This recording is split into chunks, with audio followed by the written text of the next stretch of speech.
seconds late, but I'm ready and going.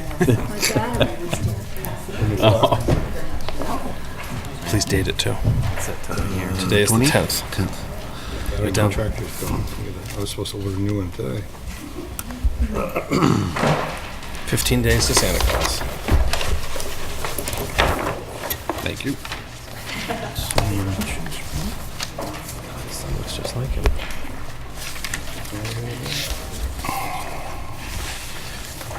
I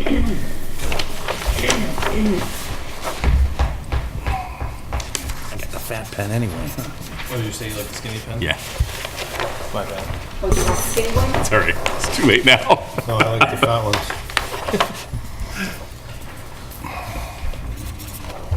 It's horrible for lefties when we drag our hand through it. I found you on the A&R.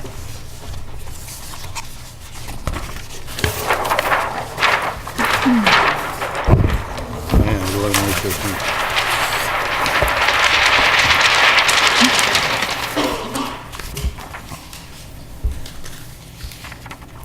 That's Proctor.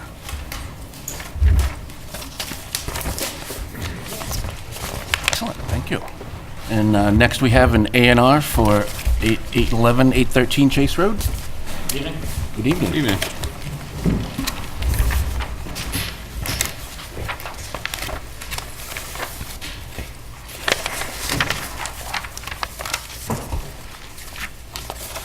I'm Neil Gorman from David E. Ross Associates, representing the property owner of 811 Chase Road and the 813 Chase Road, owned by 811 Chase Lunenburg Realty Trust and Alan Weiner. This division was done a few years back, and we're simply proposing now a parcel swap of 1,200 square feet so that this parcel will be gaining 40 feet of frontage in this triangle, which equals 1,200 square feet, that this lot will be conveying to the existing house property this same square footage, 1,200 square feet, to the rear of the property. Simply a matter of changing that property line between the two. The main reason is to improve the driveway construction for that particular new lot. So it's fairly straightforward. Equal amounts of land. Doesn't put either of the properties into a non-conforming status. Okay. Yep. Has the Board of Health looked at this? Mm-hmm. Yeah, okay. That would be my only concern.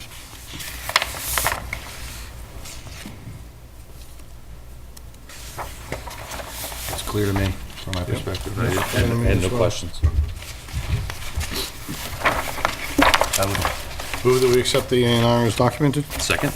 Excellent. Any discussion? All in favor? Aye. Aye. Aye. Aye.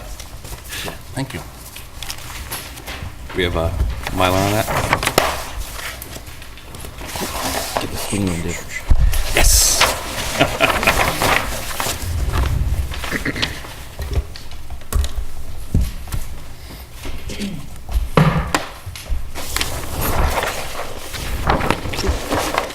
Thank you.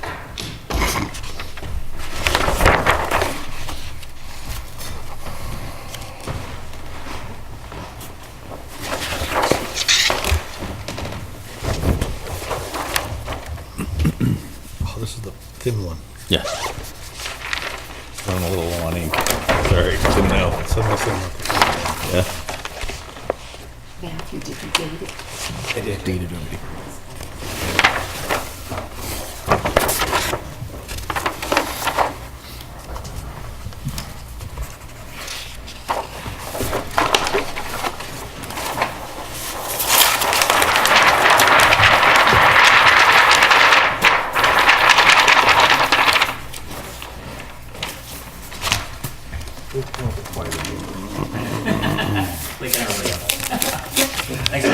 Thank you. Thank you.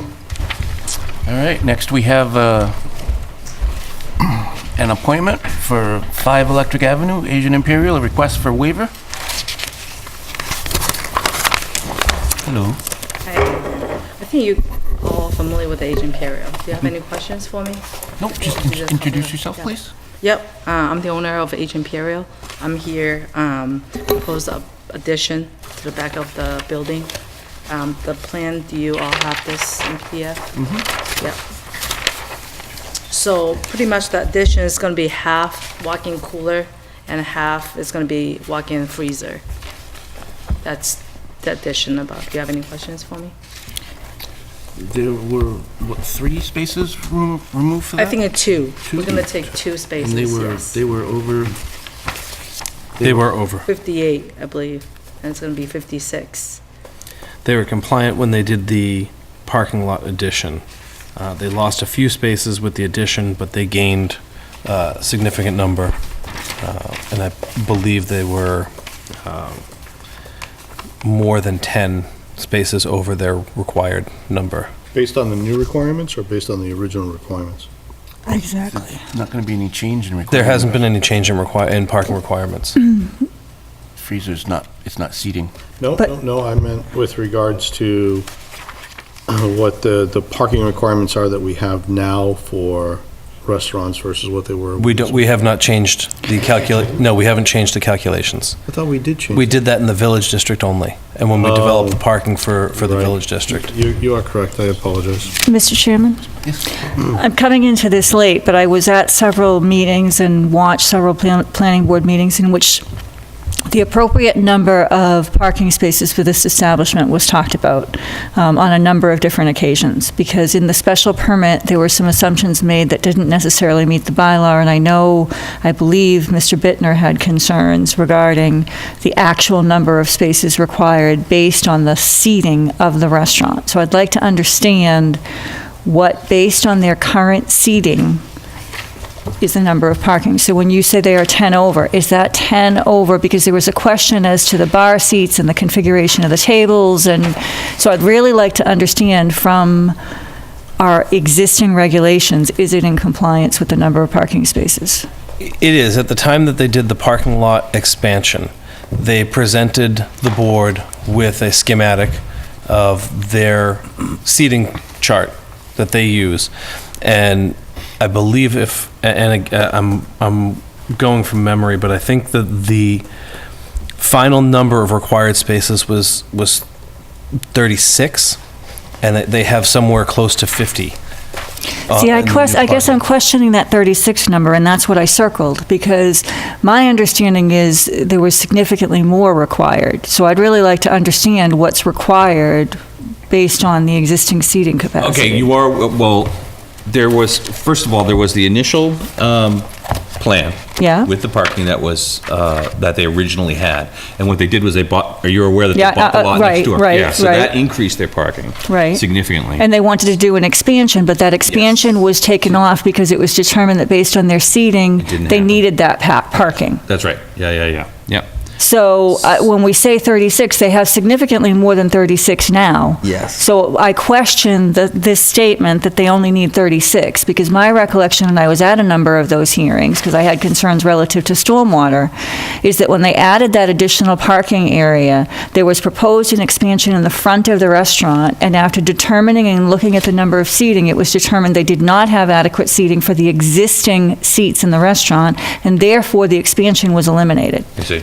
So, yeah, because the 36 may have actually applied to the Was original. in the permit. It was in the original permit, Right. and what was determined is that 36 is not what they should have had, Because and we did it therefore...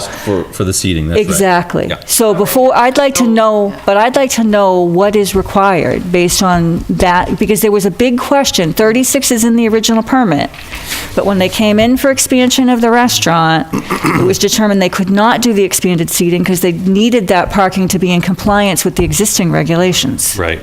Well, there was that discussion, but I don't think it was necessarily based around the regulations. The lot that they had previously, before the approved restaurant as it existed prior to the parking lot expansion, was compliant with the regulations per what was approved. There was some discussion that the regulations weren't adequate, and the business that they were doing didn't meet those regulations. The regulations read that they need 1 parking space per table and 1 per 2 counter seats. Okay. And how many tables are in the restaurant and how many counter seats? Because my recollection from Mr. Bittner's comments were that they did not meet the requirements based on the capacity of the restaurant. But And- that was and- already approved based on the seating that we have. Well, I'd like to understand that. My simple question is, how many seats do they have? How many tables and how many bar seats? Can And you we do- already went over that. I think you have all We the. did, yeah, we don't have it handy, though. Can you Yeah. tell us how many? We have seats? 9 booths right now so far, about 8 tables, and then there's 9 tables in the back room. So total, in the bar seats, we will have probably close to 3, 6, 7, 13 to 15, the bar seats, and then there's 4 bar tables, 2, 4, 6 bar tables, like high top. So So- 6 Seven bar and tables. But we did that calculation, like I and said, 16. before. So you said, Yes. you said there's 8 booths Yeah. and 18? No, 9 booths. Yep. And 17 tables? No, Wait. no, are you and double 6 counting? additional tables. Well, yeah, but I'm talking about in the restaurant side. There's 9 The booths restaurant and side. 17 tables. Okay. And then there's 6 tables on the bar side. Okay. And 15 bar seats. 1, 2, 3, 17 and 4. 9 is So that's 40. 26, and 40. 6 is 32, and half of 16 is 8 is. It comes up to 40. So they need 40. Again, we not Okay. increase on the Okay. seating. I understand that. I just want to understand, so this 36 is incorrect, and I don't have a problem because apparently they are over, but I think it would behoove us to put in the file how many seats are in the establishment and how many parking spaces are I think required. we had an issue because they had some flex seating.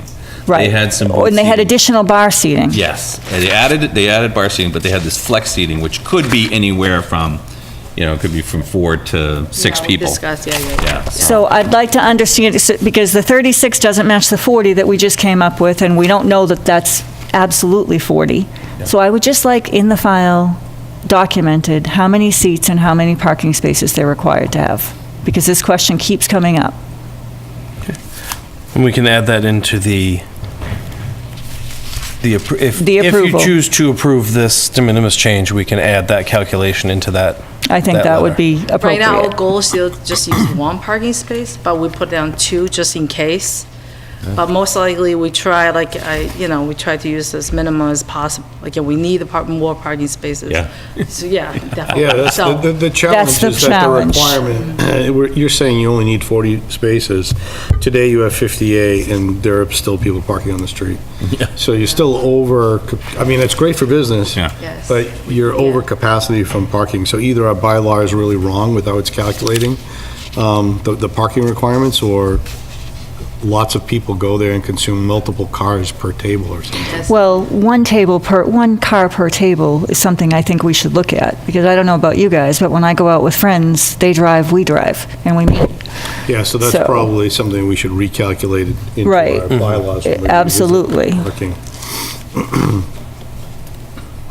Well, and also the by table doesn't address how many seats at the table. Exactly, Correct. because if it's a table for 8, that's very different than a table Or a for 4. table for 20. Exactly, exactly. So the difference between the previous probably run addition off is going to be, this is just the approved kitchen for the capacity. staff only. Approved capacity of the Not really building. Right, no Yeah, public use. Yeah, no public use, yeah, Yeah. exactly, yeah. I think the only concern that people are presenting is because it's reducing the parking, and we already know that we're already under capacity on parking still. Yeah. Yeah. So that's why. That's the only reason why it was questioned. Has Conservation seen this and signed off? They were given a copy of it. There's no approval required from them? It hasn't changed the It hasn't changed the disturbed area. area, so. Right, so it's, yeah. Because the area where they're working Putting building is over parking lot. previously Over parking. disturbed. It's over compacted gravel, and their current trash receptacles are here on a pad. Take a motion? Sure. I move we accept the request for de minimis changes with the note added per Ms. Bertram's request on the parking, Documented seats. documented seats. Second. Second, any discussion? All in favor? Aye. Aye. Aye. Aye. Aye. Excellent. Thank you.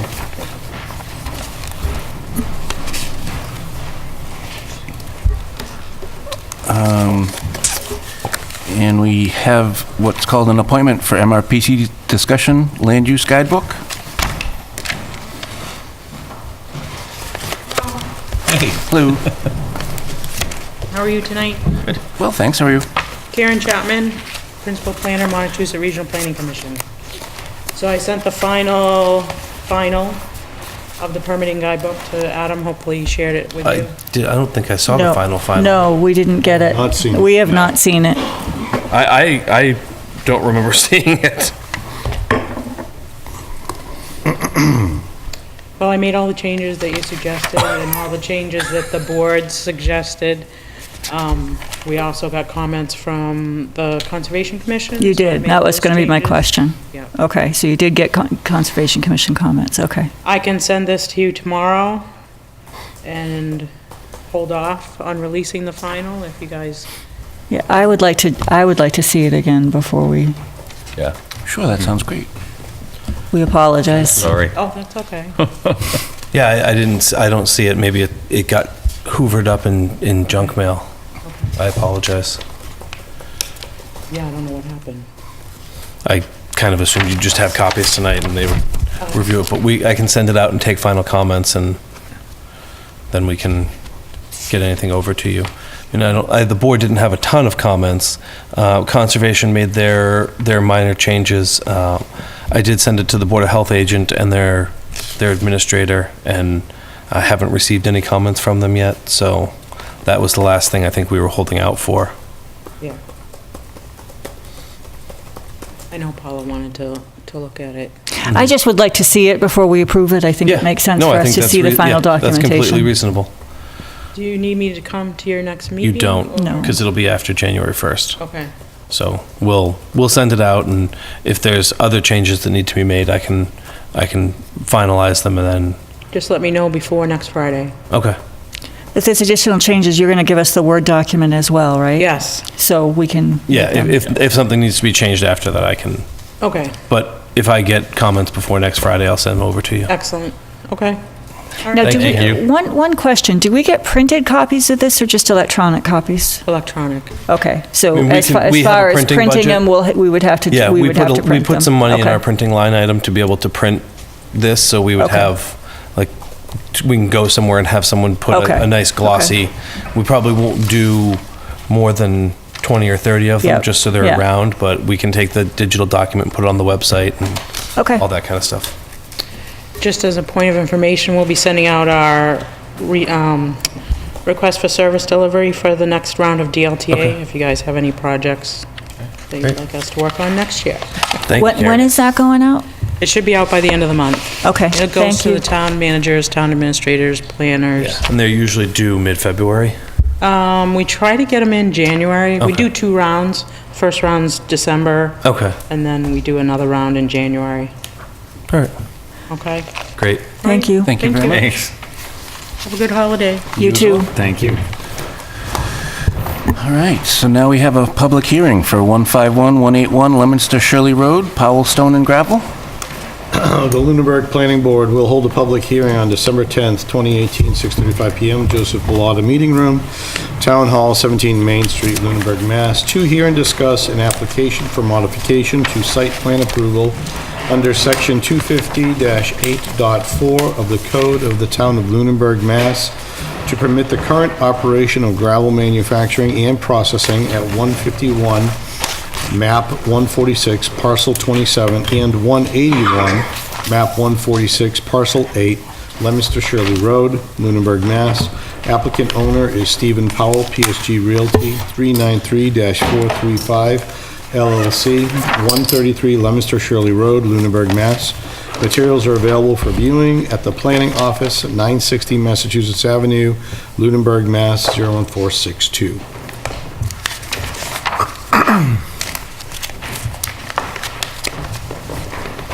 Just for my own information, why are you chairing now?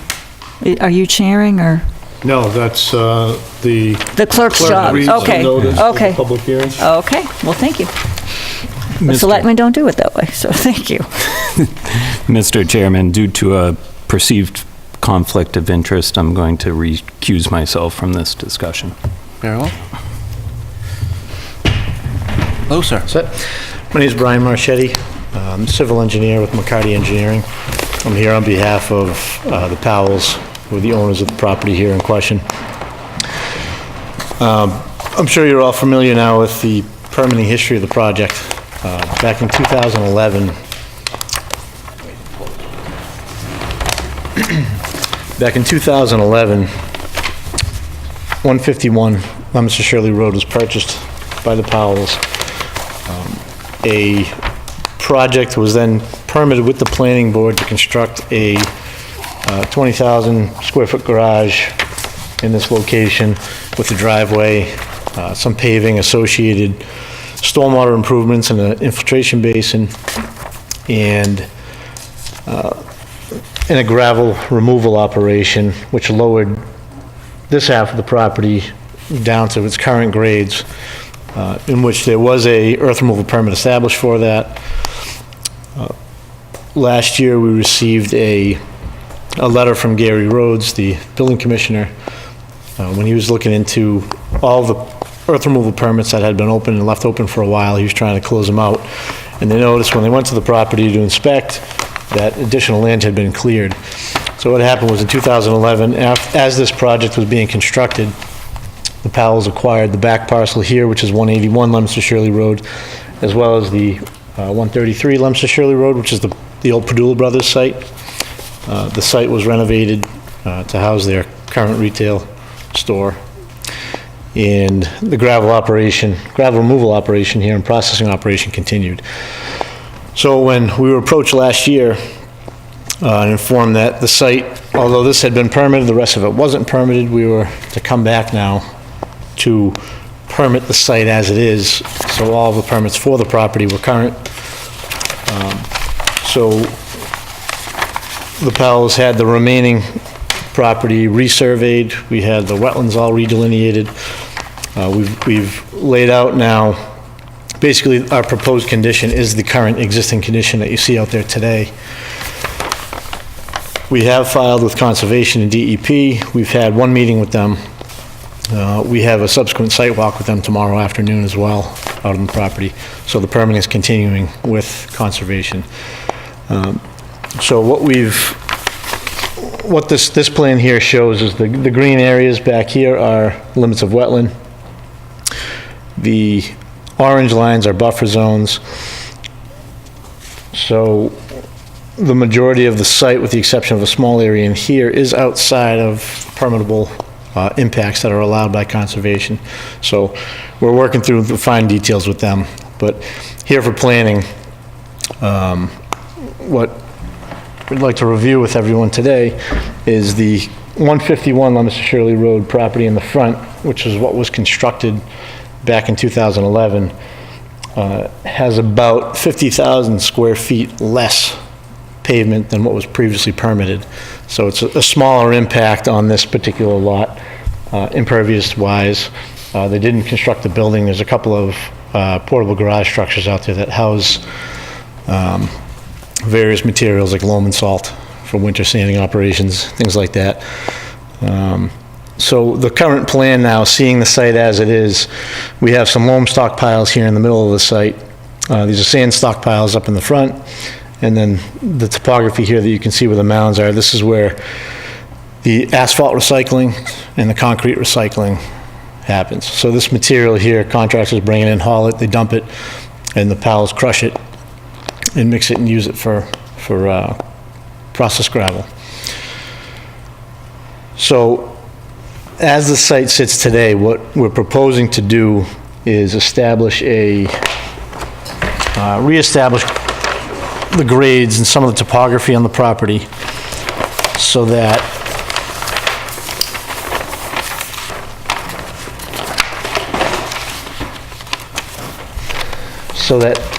everything within this property now is contained on site. All stormwater runoff, everything will be regraded within the area to eliminate any discharges to the wetland here to the west, to the south, or to the east. this whole area, as it is gravel. Right now, the majority of it, there's some runoff comes off to this side. But this whole area will be regraded. All the stormwater will be collected down in the lower end here, where we've graded out a berm and a detention area, where this site is all gravel. It's very porous, it's very pervious. Any stormwater that does land on the site, sheet flows down to that lower area right now as it is and infiltrates.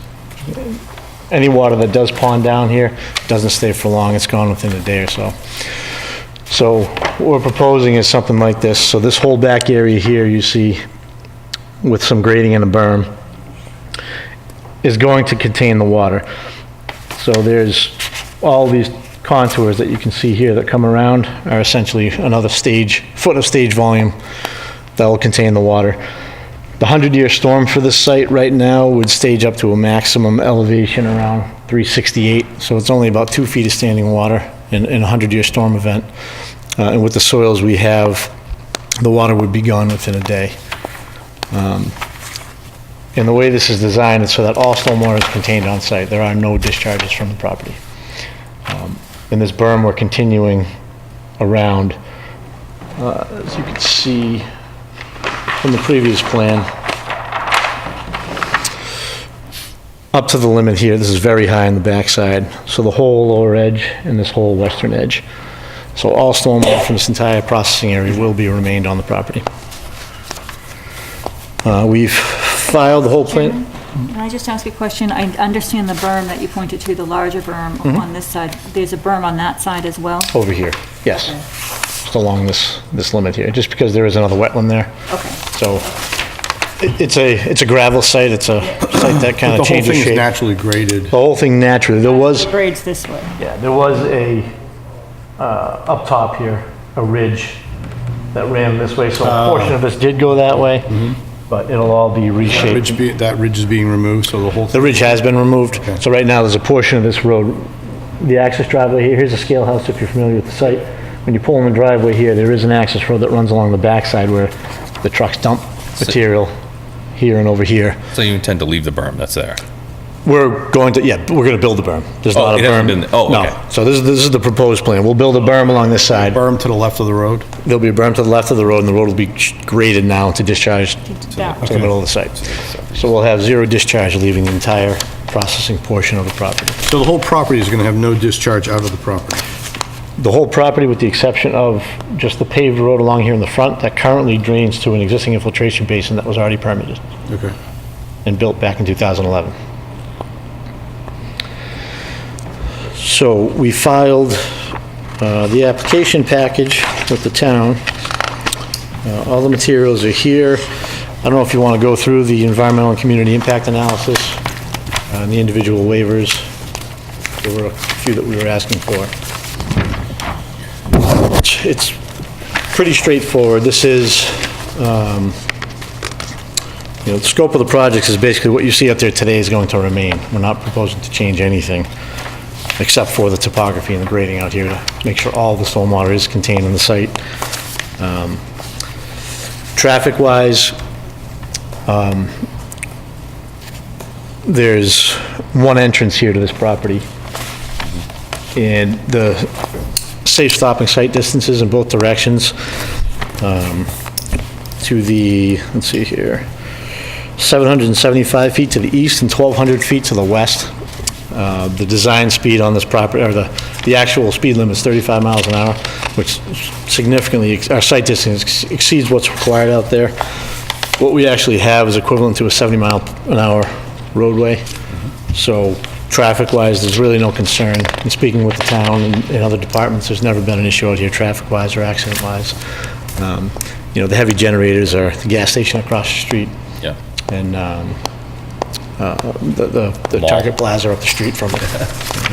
So it's a very low impact use.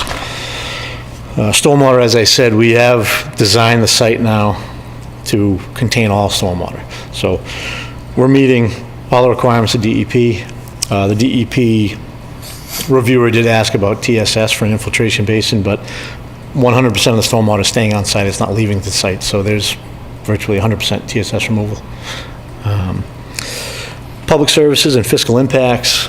And again, the stormwater is being currently reviewed by Conservation Commission, so it'll be thoroughly vetted. Public services, there's no sewer or water available in Leominster Shirley Road here, so they're on well and septic. So there's no more proposed connections, there's no more proposed uses on the property here that would strain those any further. And then environmental impacts. So if you're familiar with the site, to the south, this is the MBTA rail. To the west is 133, Leominster Shirley Road, and 131, which is owned by Palestone and Gravel. It's their retail site. Keating's on the piece here to the north, PJ Keating Trust. The North Leominster Rod and Gun Club, and the firing range is actually right here to the north of the property. And then to the east is property owned by Powell as well. It's further out. And then the Rod and Gun Club property is right off the property line here. It comes all the way down. So the parcel in question is completely surrounded by similar uses, and just beyond here to the east and south is Keating's quarry pit and processing plant for asphalt and gravel, or asphalt and concrete. So one of the, obviously the biggest issue that came up with both Building Commissioner Rhodes and your review consultant's comments was about the zone line. The zoning map shows, I've superimposed this line here, which divides the R2 residential. I do want to note the property report cards for all these properties, none of them do mention residential or R2 on any of them. But looking at where the zone line actually lays, it bisects the property here with a little piece, or up in the top here. So this is all commercial, this is all office industrial. So this sliver of land here, which equates to almost 8 acres, is within the residential district. On this parcel, this is where the access road comes up for the concrete and asphalt recycling processes that happen on the property. So losing this area or having to remove this from service on the property, 8 acres out of approximately 15 acres of what's usable in here is a significant impact to the site, both operationally and fiscally to the Powell's operations. So moving forward, I mean, we need to discuss options, what we can do, what we'd be allowed to do. Has there ever been variances issued for use on a property like this? If that can't happen, then the only next logical step is to, I guess, go to town meeting and try to get it rezoned or the zoning line moved. Just for a little history on the property, I believe, was it 2006 or 7? Yes. Around then. 2006, when Padula Brothers owned this property, they did this process and they actually had the zone line moved on the property.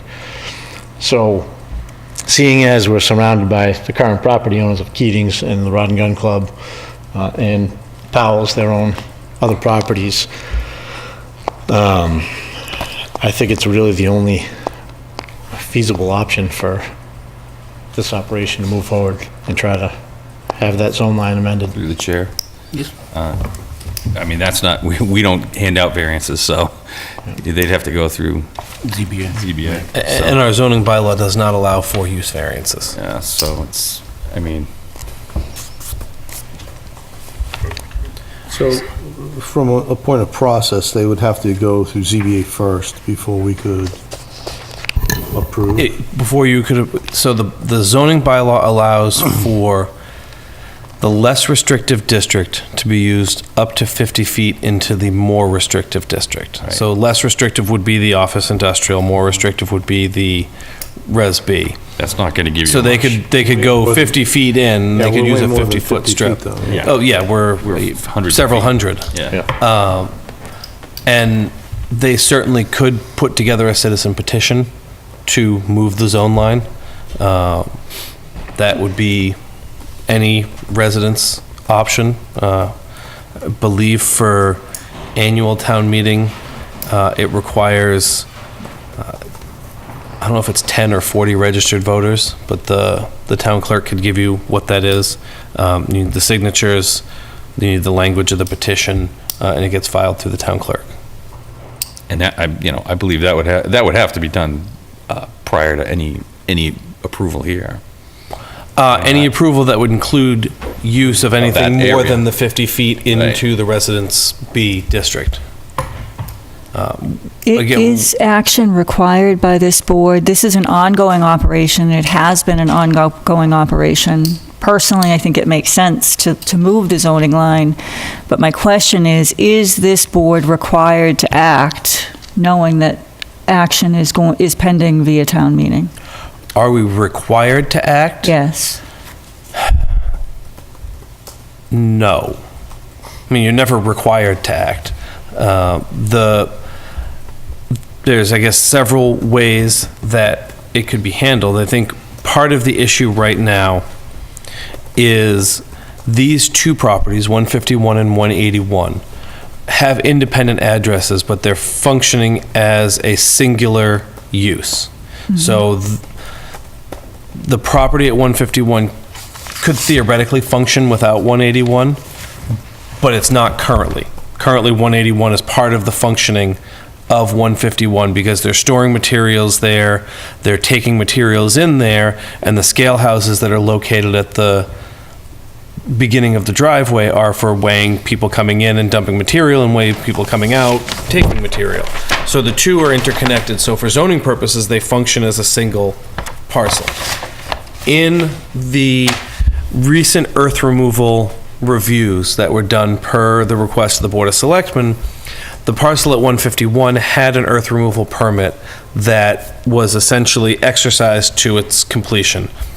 And the closure plan was originally the 24,000 square foot repair facility that has been replaced by another facility slightly further down the road towards Shirley. So part of what the selectmen asked is that in the closure of the permit for 151, that the planning board grant or review the current use and ensure that it meets their standards for closure. And really our standards would be, we had this site plan, that's not what they built, they're now doing this, are we okay with that, and does it meet our site plan approval standards? So in the short term, is there need to act prior to town meeting? No. Ultimately, there needs to be a resolution of what's happening at 151, which now includes 181. The board obviously has several options. Jeff is here tonight from Graves, and I'm sure he can run through the letter that you have in your packet. And the building commissioner, as Brian has indicated, has called out the issue with what's happening at the rear of the property. The board could allow for a withdrawal of some manner. You could do an indefinite continuance, which would then require re-advertising and re-noticing upon the applicant deciding to come back, say after town meeting if the zone change was approved. I don't know that there would be a lot of desire to come back if they go to town meeting and don't get the zoning change, and I don't want to certainly speak for the applicant, I'm speaking in a more general. So would it be prudent to approve the areas that we can approve for use, and then the sub-piece that's contingent upon the town meeting? Would then just be handled as a separate? That could certainly work, and really what that would be is you could approve up to the 50 feet into the Res B with the, and you could, at the time, do either a de minimis change, because it already exists that way, and what they're doing isn't a grand change to the plan because you've seen it already, you understand what's happening there, it's been part of your review, or you could just say, we need to do another formal modification and do the public hearing process again to allow for people to make comment on what is now newly allowed. Yeah, I think that's the path of least resistance, because then we can improve what's in front of us by calling out the line of the residence, is it Residence B? Residence B. Yes, it is. Residence B versus industrial, and then grant permission to go within 50 feet of that. And then you're going to have to do the... 50 feet into that. Yeah, into that. And you have to do the town petition thing to get that rezoned. And then I think it's a relatively simple process, just come back and get that rezoned section reapproved. But if we issue a permit documenting that only 50 feet outside of that line is allowed, does that put them in a more precarious situation than they are now? Inside that line, but yes. Well, Yeah. right now, they're not compliant at all in that whole area because they don't have a permit for the whole area. But that's not our permit. I mean, That's, well, is it our permit? I guess Well, that's a You're question. approving the site plan. Yeah, We approved the site plan for 151. Correct, and it's not So what I you guess my approved. question, I understand that, but my question is, the earth removal, and I was on the board at the time that we received the letters from Mr. Rhodes relative to this operation, earth removal isn't currently under the jurisdiction of the planning board. That's correct. So my question is why take action now? Why is this, if this board, because the only thing that's happened is the Technically- earth removal permit. And actually, technically, the site plan request is only covering changes that are going to take place within the jurisdiction that we actually have control over. Because if you look at the construction of the berm and the water areas and the retaining walls and everything, that is all within the industrial zone. It's not in the Residence B area. The Yeah, with the berm to exception the of this berm west here. extends I thought that berm... several hundred feet. That was on the because other that's- property. Well, this little piece right here, from here to here, Yep. is on 151.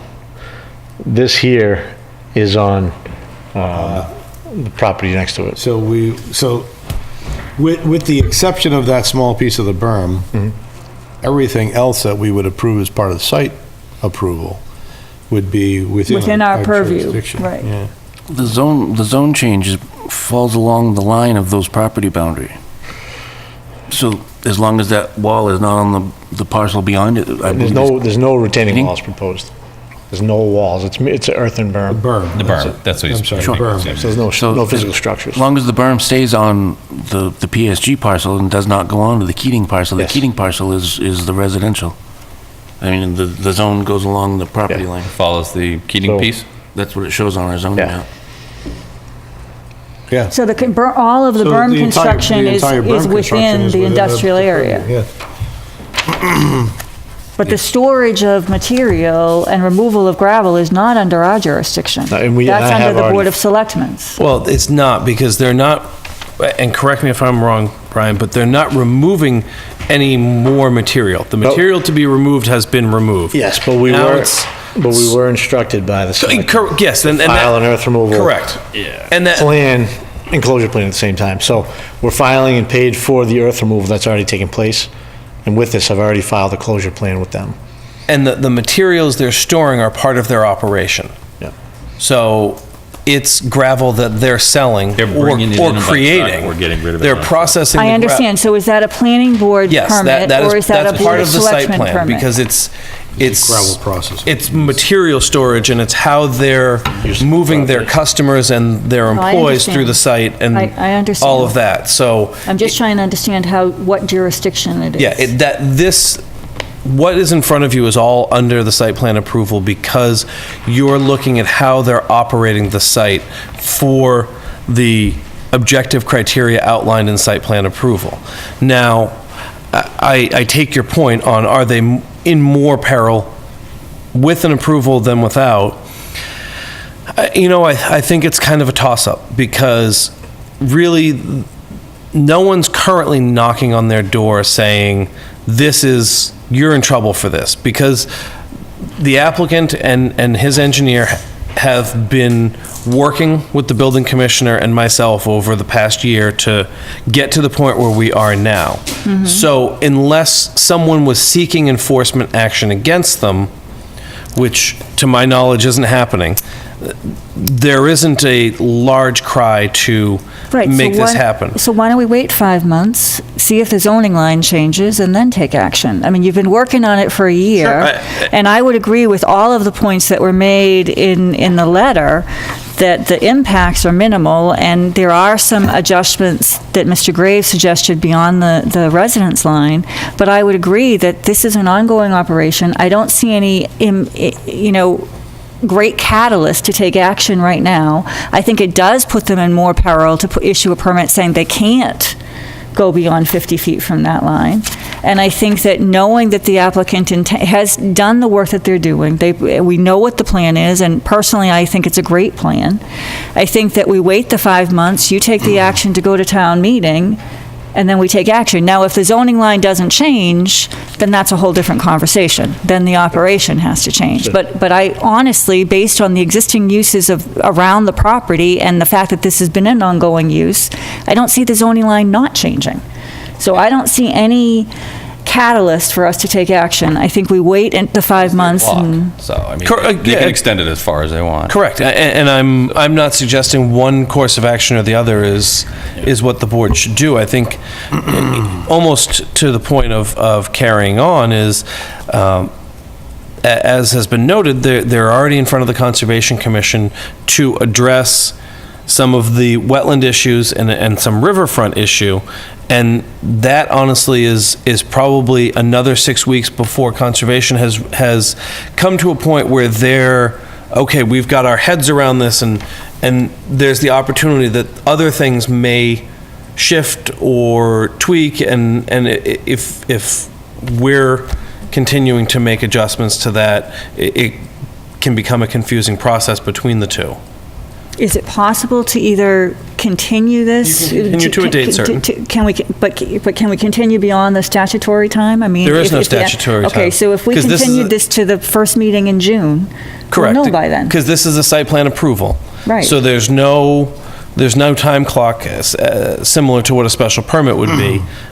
If the applicant agrees to a continuation date, the board has the right to do that. I mean, you can see there's all the people in the audience who are worried about this who are here, but as long as there's a date certain that the continuance is to, you have the right to do that. Through the chair, is there any negative impact of not holding the ability to approve portions of this such that construction of the berms and so forth could commence earlier than waiting until next summer? Is there any benefit? I would think I guess that would until be that's one of nailed down by conservation. I think Definitely that's not. exactly the issue, until Well, all of these. Let's say 6 weeks goes by and Conservation comes up with details of how they want that berm to be, to prevent any kind of riverfront infiltration and so forth. If we have them held until June, That's a point. we couldn't approve something in 6 weeks for them to commence on that piece of the work. That's true. Do you want to bring them So- back earlier? Yeah, so bring, for a status Let's bring update, them for a back status update.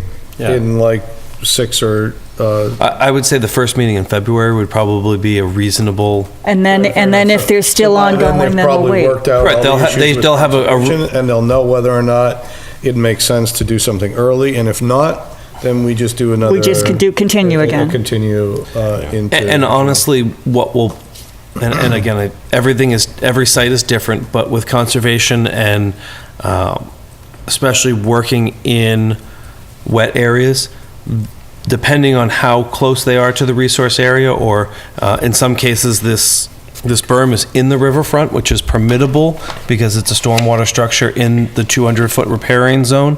They sometimes like them to do that in the dry season. So they, chances are they're not going to go out in the next couple of months and dig the frozen ground to do it. Right. So, But we can just get an update. correct, they'd tend to be skipping over the, April, May, June into When mid-July. is the dry season then? Yeah, I don't think we have one. We don't really have one anymore. It used to be July and August, and I don't know if that's true anymore. Yeah, I'm pretty sure my lakefront was overflowing in July and August this year, too. Through the chair, do we still want to cover I think that would be, yeah, I think it would be Hearing you. prudent. Graves? I sent a response to Graves' comments today. I don't know if you Didn't had get an it. opportunity to give it to anybody, so I brought extra copies.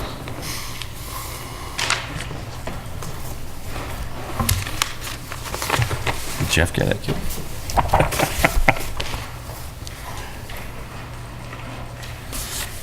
you. Thank you.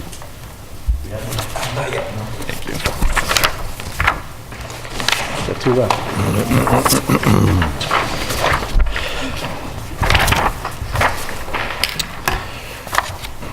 If I can, I'll just go through it one by one. There's 14. So protective bylaw, the first comment from Graves was the zone line that passes through the site, separating the residence B and office park needs to be shown. So I've done that now. It's on the plan, it's on the cover sheet, it's on all of the sheets. I PDF this and emailed it out end of the day today to Adam Marjorie and Jeff Walsh, so they have that. I didn't submit final stamp set. I figured we'd be reviewing this for a while before we submit the final approved set, so that's been added to the plan and submitted. There was a zone label that was incorrect in the cover sheet. That's comment number 2. That's been revised. Hydrology computation, comment number 3. GEI reviewed the hydrology computations and found them to be in order except as noted in the following comments. The areas for the ground cover for subcatchment 4 in the proposed watershed plan showed varying areas. The proposed HydroCAD plan, the numbers in the model were all correct. There was one number on the actual plan that accompanied it that wasn't updated. That plan's been updated, it's part of the set, it's been resubmitted. Number 5, same thing for the existing conditions watershed plan. The sum total was incorrect on one of the areas. 194,395 was, the 359 was listed, but it was actually 163,761, which is the correct number that was in the model. So nothing changed in all the materials that I submitted with the HydroCAD model and in the drainage analysis. It was just the number on the actual plan. The top of berm elevations need to be shown for the proposed infiltration basin. I've added that to the sheet set, and it's shown on the detail here. They're called out along the way, and they're also shown in the detail what the berm elevations are. So just behind the basin, elevation is 372. Everywhere else beyond the limits of the basin, where the line is up here and down here, is 2 feet above grade. So the berm, whatever the elevation is, going to be 2 feet high. Compliance with Mass DEP Stormwater Handbook is reasonable, except as noted in the following comment. The proposed infiltration basin should include an emergency spillway above the peak 100-year water surface elevation. I've shown that on the plan now. I added in an overflow spillway.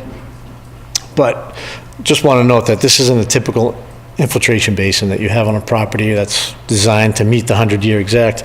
This basin is relatively gigantic. The more water that comes, it just keeps staging up in the site until it eventually hits 372, which was the high elevation. So the 100-year storm elevation peak on this one is at about 368, I think 0.3. And top of our berm elevation's at 372. So we have almost 4 feet of freeboard from the 100-year storm to the top of the berm. So I added a spillway here with the elevation 1 foot below the top of berm elevation, so it's at 371. So we still have a good 3+ feet of freeboard here above our emergency, or below our emergency spillway to the 100-year elevation, which hopefully should never, ever be reached. The way the basin's laid out is everything will grade down to this low area, but I showed a flat area in front of the berm so that, you know, eventually this will build up with sediment, and it's a very easy area to bring a loader in and clean it out. It's 20 feet wide, so it'll be a very simple basin to maintain. It's not going to be a seeded, loamed and seeded. That's not the purpose of this. It's not the intent of this. This is 100% to just capture all the sediment that runs off a gravel operation. So, excuse me, question is, so the overflow is a foot above the 100-year floodplain? No, it's at 372, the 100-year elevation, not the floodplain. The 100-year elevation in this pond is at like 368.3. Okay. So we've got 3+ feet of. And what's the specified width? Because we don't have that detail. The width of the spillway? Yeah. 10 feet. Okay. Thank you. So it's a 10-foot wide spillway in this plan. General engineering comments. The plans need to identify the type of permanent ground cover that is to be established on the berms. Consideration should be given to establish vegetated cover. This is one of the items that I didn't specify because I wanted to work the details out with conservation. I wanted to know what they want, because this portion of the berm is within riverfront area. This portion's outside.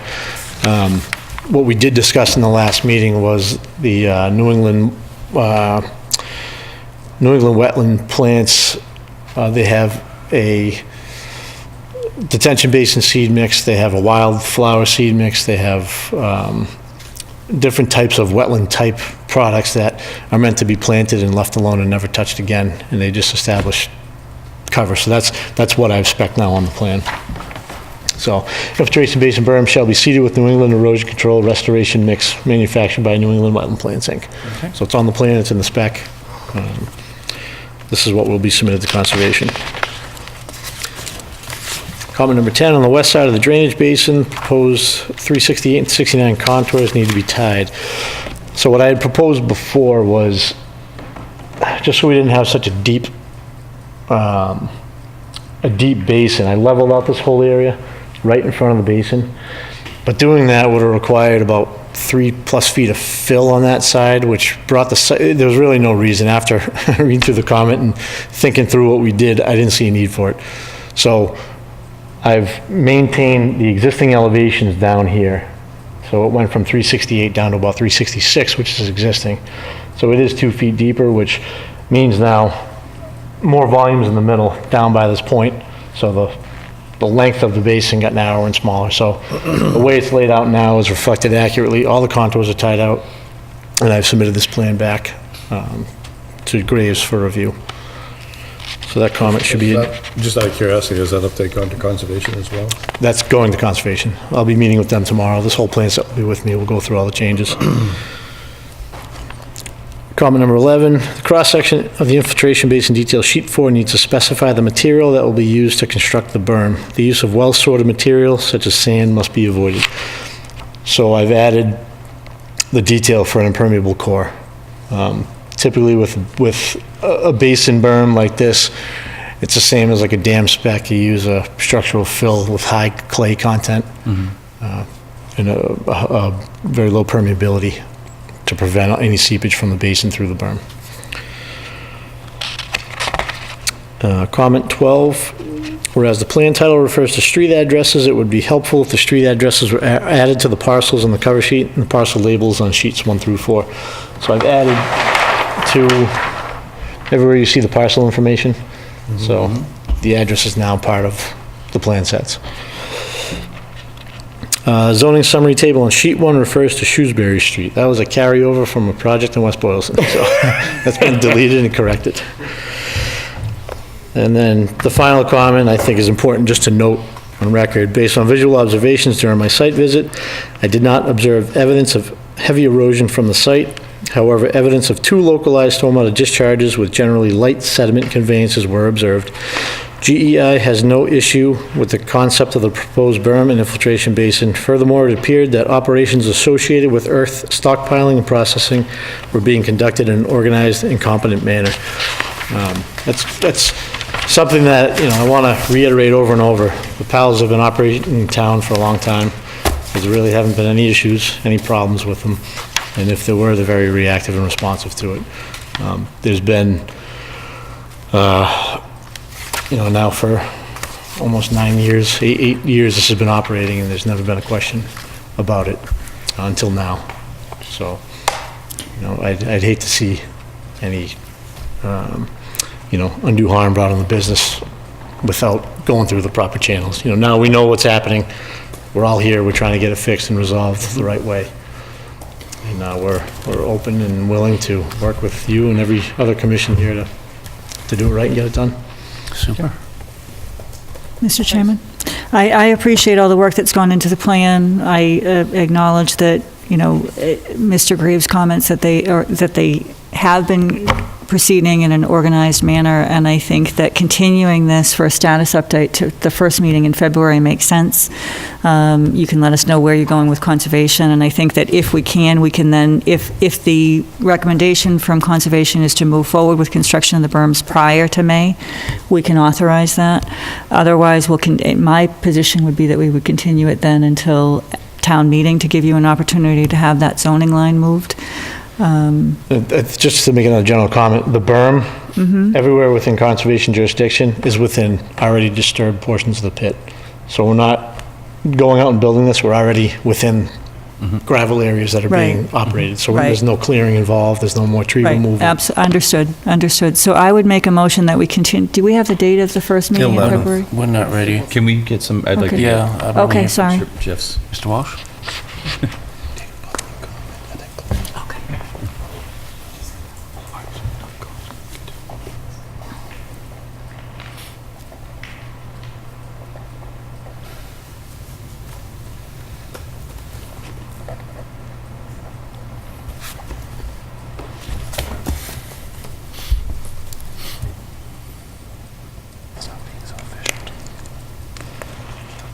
Thank you. Was that? Yes, we'd like to hear from the review engineer.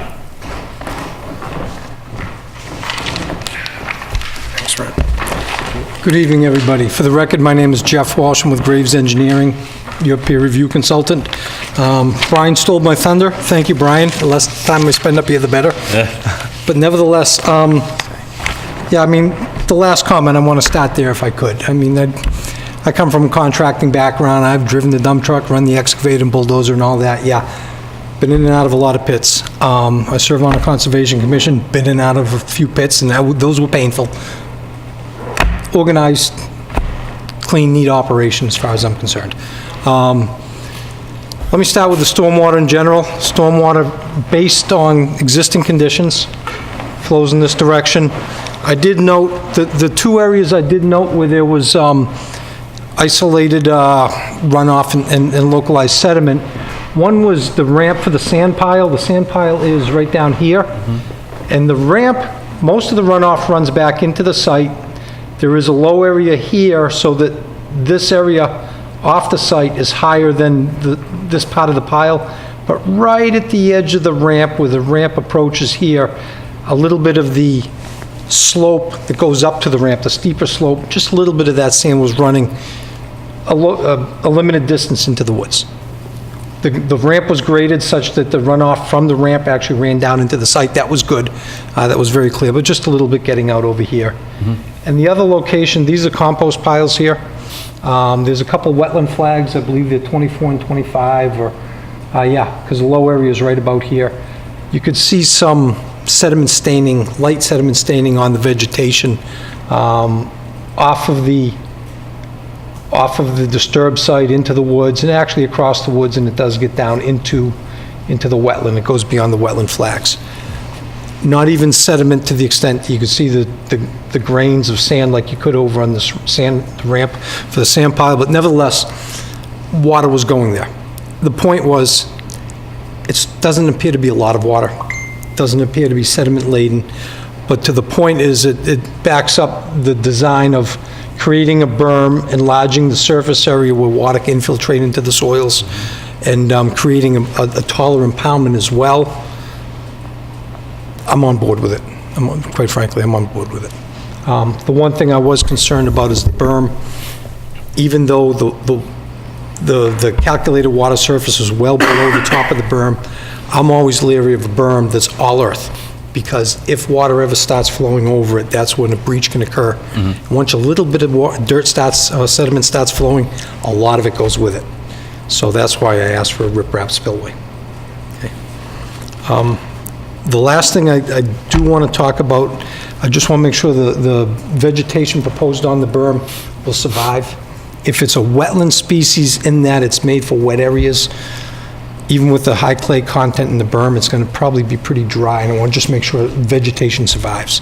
It's important to have vegetation on the berm, the root growth grows in, and with a well-graded, poorly sorted material, not something that can flow like the loose sand on a beach, but that well-graded material with the root growth in there will hold the berm in place. And that's what I'm looking for. Conservation Commission might be a little concerned more so about specifically what species. I want to make sure it's a species that will survive. In other words, it's going to be a dry berm, so wetland species, if the seed mix is predominantly wetland species, it may not survive so well until the weeds finally take over. That's all I really have. We talked about the zone line. That was a big thing that I had, but I'm all ears on questions. So we've discussed a potential delay of could be 4, could be 6 months. Do you see any indication here of anything that would cause a problem in the next 4 to 6 months that we should address immediately? Not really. I'd love to see the berm go in sooner rather than later if there's a way to make that happen. That's a benefit to the business as well as to the wetlands and, you know, basically if there's a potential threat to anything, it's the threat to the wetlands by way of just leaving things as they are. I mean, they're not necessarily a terrible problem, but the plan at hand shows an improvement that is solely within the industrial district, and if there's a way to make that happen, all the better.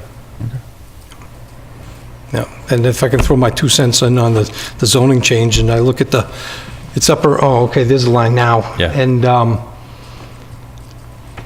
I wonder whether or not anybody would have the intention of creating a development of some sort that complies with Residence B, and whereas it's not spot zoning to extend this line up to the limits of the property here, to me, it makes sense to change the zoning line, but of course, that always runs the gambit of a town meeting vote.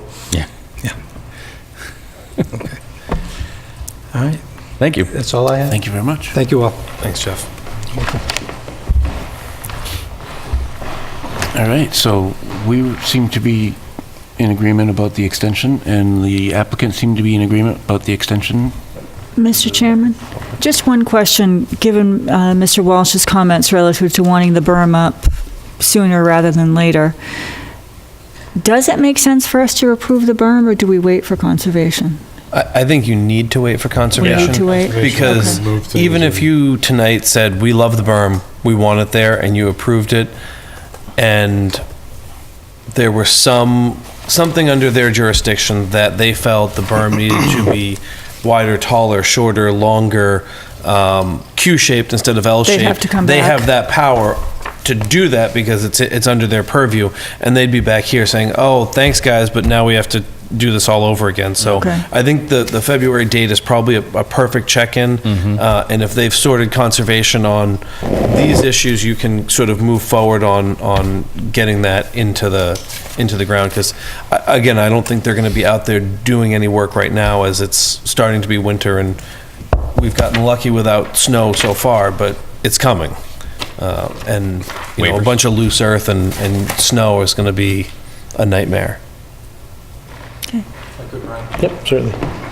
Just want to clarify, when I said sooner rather than later, I'd rather not see the delay until, you know, Dry season? long, well, it's actually high and dry where they could work there. The problem is temporary stabilization until they can establish grass growth or whatever type vegetative growth on the berm. Okay. My point is, you know, obviously I didn't want to see it permitting through Concom be concurrent so that those issues are certainly addressed. But, you know, if it means a zoning change that happens many months from now, I mean, the berm could be up by then, is my point. Good. Okay. So it sounds like reasonable to expect that we could, at the time of a check-in, go forward with that, at least that aspect of it. Right, right. All right, so what's was it Feb 11? Yes. Do you want to go over the, what do you call them? Waiver request? Waiver requests? Well, we're continuing, so do we need to? Well, this way they don't think that they have to get any of this stuff submitted, you know what I mean? We can get as much Oh, accomplished okay, now. okay, you know? gotcha.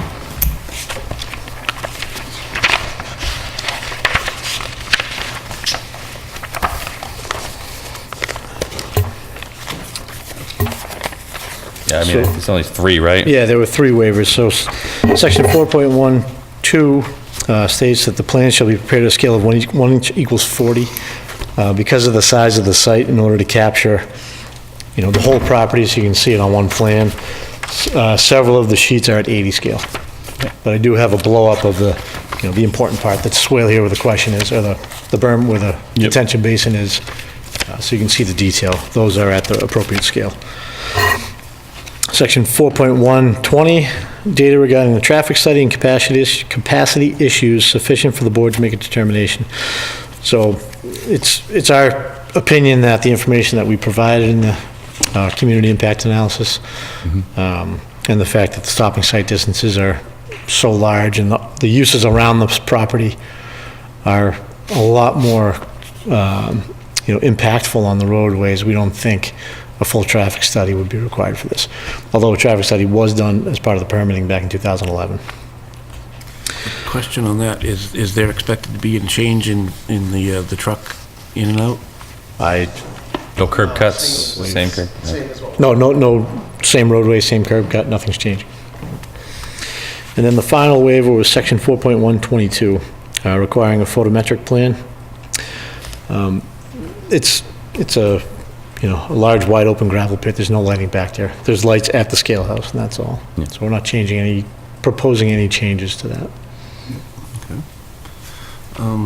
Question to Adam, the datum, the vertical datum? Oh, right, that was in there. Is that, I don't see it listed on the things, and I didn't even look to see if it was compliant, but just as far as the compatibility with the GIS? This is on Mass State Plane. It's on the NGVD 29. 29? Or NGVD 88, I think. 88. 88 is what the current 88 is what we require. is what you require. That's, Topper Land Survey did this, they do a lot in town, so they set it up to the towns. I will add that detail to the existing conditions plan. Do you need a, I gotta say it, is there any public comment? This is a public meeting. You have to ask for that first. Seeing none. I would move that we accept the waivers as documented, second? the 3 waivers as documented. Second? Any discussion? All in favor? Aye. Aye. Aye. I would recommend that we Continue. continue till February 11th. Thank you. Second. Any discussion about that? So, do we have a meeting scheduled for that date? What, that's our normal meeting date? It is? Okay. Yeah, that's what I was asking. There's not a Okay. holiday on it. That's all. Just, time? 6:35 PM. Yes, they do. You want to amend your second? Amended. So amended, or, You have to amend your second. I second the amendment. All right. Jeez. We'll get there. All right, very good. All in favor? Aye. Aye. Aye. Excellent. All right, thank you. Thank you. Thanks. Thank you. See you If in there's any February. update with conservation, I'll let. Yes, great. Mr. Chairman, can I just ask a question about these plans? So do we get these in PDF format? I believe we got the revised in PDF. But, I don't think but they're we got not, them. so we did get them in PDF? Because the small ones that I saw, the packet, I couldn't zoom in on. So we did get them in PDF? Usually they I come out believe that they were PDF. PDFs, that's what we asked for. Yeah. that's what we Okay, require. okay. Plus, I all think right. they'd be posted on the planning board website. Oh, they are? Are they?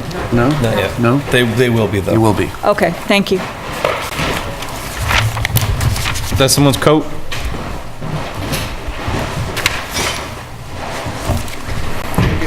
All right. Good night. Well, it was a pleasure to see you all, You too. As well, thank you. to the 2 new board members. Thank you. Have a good holiday, everyone. Thanks, You Jim. too. Thank you. All right, so now we've got a public discussion for marijuana. Look at the public. They're just droves. Do you think we should give a little ditty for the TV land? Well, that's up to you. I'm happy to do it. I think if they're watching it in TV land, they've probably heard the ditty more than once, and they can go back and search any of the other ones and listen to It's very true. the ditty. Is there anything, Probably recite it word for word. is there anything special about craft cultivator or transporter that, Craft cultivator, and this is the one we had trouble with the last time we met. So I called the Cannabis Control Commission and spoke to their government affairs director, sort of explained what our questions were, and he was going to do some research and has been unavailable the last time I called him and has not reached back out. So I don't know that he has an answer to our question. In discussing it with other planners and town council, no one's specifically writing regulations that pertain to craft cultivation. They're just lumping them under their cultivators because it's a subclass of the cultivation license. So we can continue to try to write regulations that would be specific to them, or we could lump them in with cultivators, and then the business model is just the business model under cultivator, and it's a sub-license or a subcategory of the cultivation license. So can we legislate different regulations based upon the canopy of a cultivator? Such Yes. that we could cover. You can do anything you want. Okay. So I think I what you're, wasn't sure if there's any restrictions on what restrictions we could put. I don't believe so. It's, Well, because I know they have. we can't They've already control. defined the sizes. Right, And so what I'm right, questioning right. is, can we define a smaller size than the sizes that they've defined? Right, so when So you you look at the mean- when you look at the collaborative model, if it's a Correct. large contributor Correct. If I versus a wanna have a very little portion of my small, garden in my then can backyard, the buffer zones be can I different based be- on, or the Correct. regulations be different based on the? Exactly. Well, if you're adding a small portion to your garden in your backyard, you still need to meet all the security requirements. Right, but my question is, can we have different requirements for that versus the requirements you would have on a larger scale? No, you cannot have any, you can't have different requirements because that would be contravening the licensing authority's rights, and they dictate the security, not us. So But their in, dictation of the security is relatively nebulous, right? They define the security as being secure, right? I mean, no, I think they have pretty specific, really, could you review that then? Because when I was reviewing it, I thought it was somewhat nebulous in defining what was actually required. They identified the types of locks and who has access to the locks and things like that, but there's nothing that says it has to be a 6-foot chain link fence or a. Oh, no, a no, you're small- correct, yes. A small But- garden fence. but we could couldn't. do that. Why couldn't we do it different based on size of the operation? See, the assumption is that a lot of it pertains to indoor cultivation and large-scale greenhouses, but if it's a small-scale operation, like a small garden in your backyard, you might have very different security regulations around what the expectation is for something like that. Right. Right? I mean, you still have to provide some security, but it's not under the same types of, But ultimately, yes, I guess you could write regulations, but the Cannabis Control Commission could also say, it's all well and good that Lunenburg told you that you could put up a fence and some deer netting and make it look camouflaged so nobody sees it, but we need you to do these other things on top of that. Right. Because ultimately, they're the ones who sign off on the security plan as part of their license. So even a craft cultivator would have to have that license and have that security plan met at their locations. We can't override their licensing authority, and the security plan is part of their licensing authority.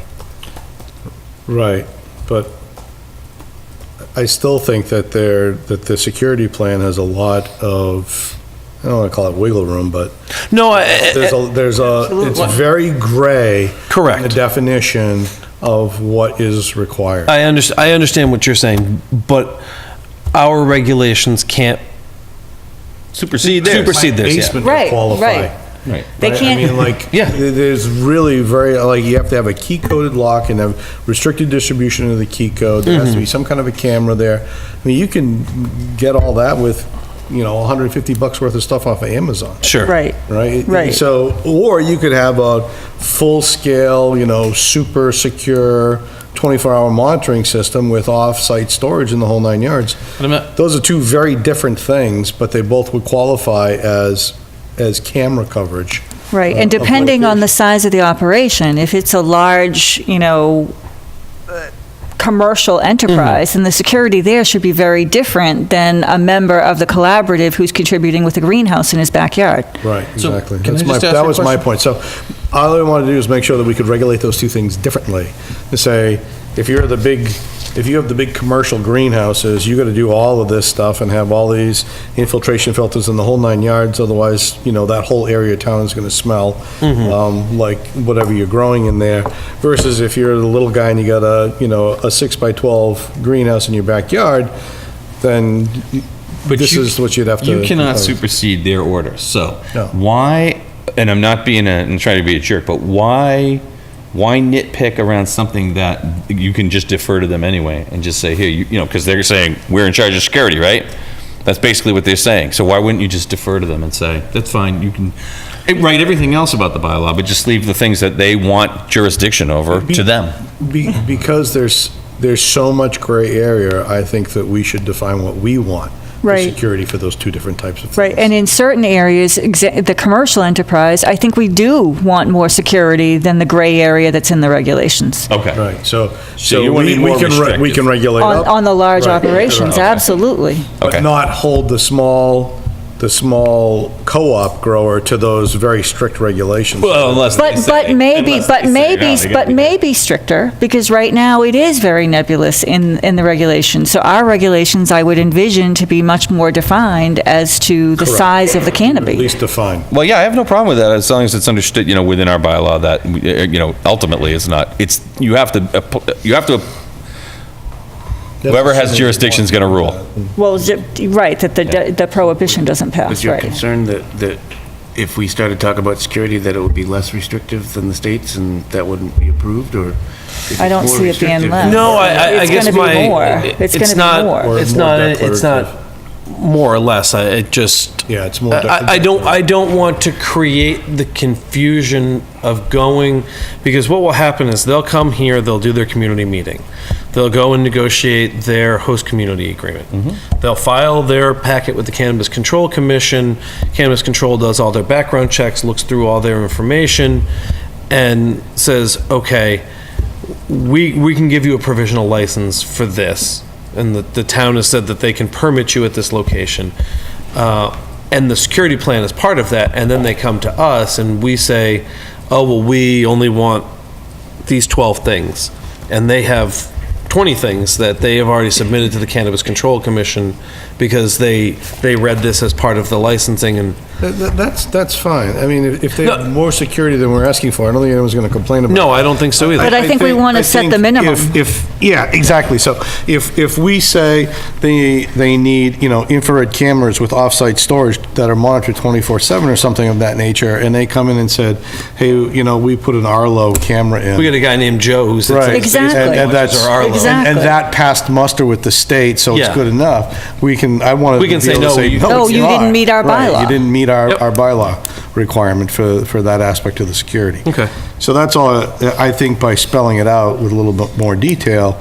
But, like I had said, depending upon the size of the canopy, we might want to have very different requirement details. Because I don't want to inhibit the potential for the town to want to do this co-op thing and have small growers participate in it, that you don't want to have a barrier to entry to participate in a co-op to be a $10,000 security system. Right. Right. It's just silly. So then, I guess my next question goes to the zones where we're going to allow cultivation. That's Right now, another, it's exactly we've another- identified the industrial zone Correct, as the only place we're going to allow cultivation. correct. And I think that what would need to happen, or what would be, not need to happen, what would be a more logical approach to zoning cultivation if you want to allow craft cultivators in non-industrial areas, would be to identify a canopy cap and apply it to all cultivators under that canopy, not specifically craft. Oh, Because fair I enough. think that gets into parsing too much. No, that's fair enough. So you could say canopies under tier 1 and 2 can be allowed in outlying and residential B on parcels greater than. Yes, but I wouldn't say that, because I think tier 1 and 2 is still too big for the- Tier 1 is 5,000 and under. That's a That's pretty big. big canopy. Correct. But, and I guess that's where the parcel size. So I guess you're saying tier one. So yes, it would be tier one, but I wanted to subdivide tier one into smaller size. That, I don't know. Say, if you have whether you're participating in a, So you're saying 2,500 square feet or 2,000 square feet? or even less. Or even Right, 500 or 1,000 square feet. Correct, Yeah, yeah. under- We yeah. want to set an opportunity for you to participate in a co-op model. We have a very small area that you're contributing as part of the co-op, and we're willing to allow that, say, like an outlying district, but your canopy is capped at a much smaller size than a normal cultivator. And by capping your canopy at such a smaller size, you're able to fit under some different security requirements than you would if you were a Right. full 5,000 Exactly. square foot canopy. That's the bonus you get. Right. Yeah, so that's what I'm thinking of. And do you want to limit to larger parcels? I would, personally, I think you look at the buffer zones. I think if they can meet the buffer zones, I think we still have to establish the buffer zones, and if they can meet the buffer zones, Yeah, I agree. Tying it to parcels is really, yeah, I don't agree with that. Okay. I think if you can make the buffers, whatever parcel you have, you know what I mean, and you got the canopy restriction, and you want to make it go of it under that.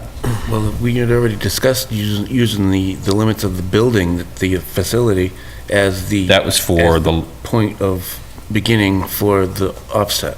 But that's for a cultivator, right? that's for a large A craft scale. cultivator might not even have a building. Right, well, that's where I was going with it. well, but So that where you brings up gonna a sit? question, because I asked that question, and I thought everyone said, no matter what, you have to be inside. Well, You do. for a cultivator, yes, but for this other... Well, see, I asked specifically That's smaller craft canopy. under the, so I think we have No, you to, do, but there has to be some kind of a structure, whether it's just a greenhouse or whatever, but it can be a light. Greenhouse counts as inside. Yeah. well, right, that's a structure, Well, but you I can thought say- I just heard Ken say you wouldn't have to have a Outside structure. with a fence. No, I don't think so. I don't think you want to get over the 6 plants without it being inside of a structure. Well, that's my question. Yeah. Yeah, I thought, Odor and I thought the board was under agreement, or in agreement, that after the discussions for the amendment to the medical, that they only wanted to allow for cultivation indoors. doors, yeah. Yeah, well, it certainly reduces the, it reduces the They'll make their money variables. back. No, it reduces the variables. That's what it does. So is that the consensus, is it has to be inside a structure? I would agree with that, yes. But I don't know, just one guy. And are we talking, we're talking craft or under, did we come up with a canopy square footage that you want to allow outside of industrial? Tier 1A, Tier 1B? I'd have to look up some homeowner size greenhouses. But a 20 by 50 greenhouse is how many square feet? 1,000 square feet. So I would say it would have to be under 1,000 square feet or under would be typically what I was thinking in my mind's eye when I was thinking about this. And what zones are we talking about? I was thinking outlying district, but again, this is just what I was thinking. I'm only one person. But why I'm trying just to think of but what- why just outlying? If they Well, can, that's true. That's true. if they can meet the they have to buffers meet- and if they they meet can- the security requirements, yeah. why just outlying? If it is indoors, and you've got the buffering, and you've got everything else, Why not can't you do anywhere, it right? wherever? Yeah, that's true. Yeah. I mean, to the Because- outside because- world, it just looks like a greenhouse. Exactly. Buffer basically would dictate the who can and can't, regardless of which Right. Zone that they're in. Now, was the notion that this would be open to farmers, or would this be Absolutely. open to, Yeah. like, Absolutely. just homeowners? Anybody who Anybody. gets Okay. who gets the approval. Well, I was gonna mention the farm size requirement then, as far as right now, currently 5 acres on the town bylaw and 2 acres by state. yes, so- that's right. Which should be looked at, in my opinion. Right, it should be 2 It should be acres. 2 acres. So, The but state changed it, we just haven't gotten around to changing ours. in my opinion, if you're talking about 1,000 square foot greenhouse, you can meet the buffers, whatever we establish them to be, whether it be 200, 500, whatever it is. You can meet the buffering zones, you can meet the security requirements. The buffer size is going to dictate your lot size. And the lot- Exactly, and the lot exactly. size, it doesn't matter whether you have a big lot in Residence A, or a big lot in an outlying district, or a big lot in a commercial district. You would still meet the requirements of the offsets. So Adam, is there any question that we can make a smaller size desirable, area that's for it. something like that? You've been quiet. You have an opinion? I mean, I don't know. Question it. We're zoning it, so if we're allowing this size canopy in this zone, I don't see any reason why you couldn't limit it to that. And obviously, anything that we put together will go through town council, and he'll tell us if we're coming out of left field. Right, so that's my thing, is I want to be able to say, if you fit under this size canopy, then you can do this, even though the smallest class that the state has is goes up to a much larger size. So we're basically sub-regulating on size. But we do have to understand the co-op model before we go forward. I mean, that was the question, is that co-op model, and that's what we talked about last meeting, does that mean they could have, 50 different craft cultivators under that one co-op license? That's exactly what it means. Yeah. So, and that is what it means, okay, Absolutely what it means. okay. All I right. think my biggest concern is all of the shades of gray that come into play with, like, when you call the CCC and you don't get a response, that doesn't sit well with me. Because we're at their mercy. I mean, they're the licensing authority, and ultimately, we're going to be dealt whatever they send our way. And, especially seeing as how much litigation we're wrapped up in over loopholes, nuances, and bylaws, interpretations of things.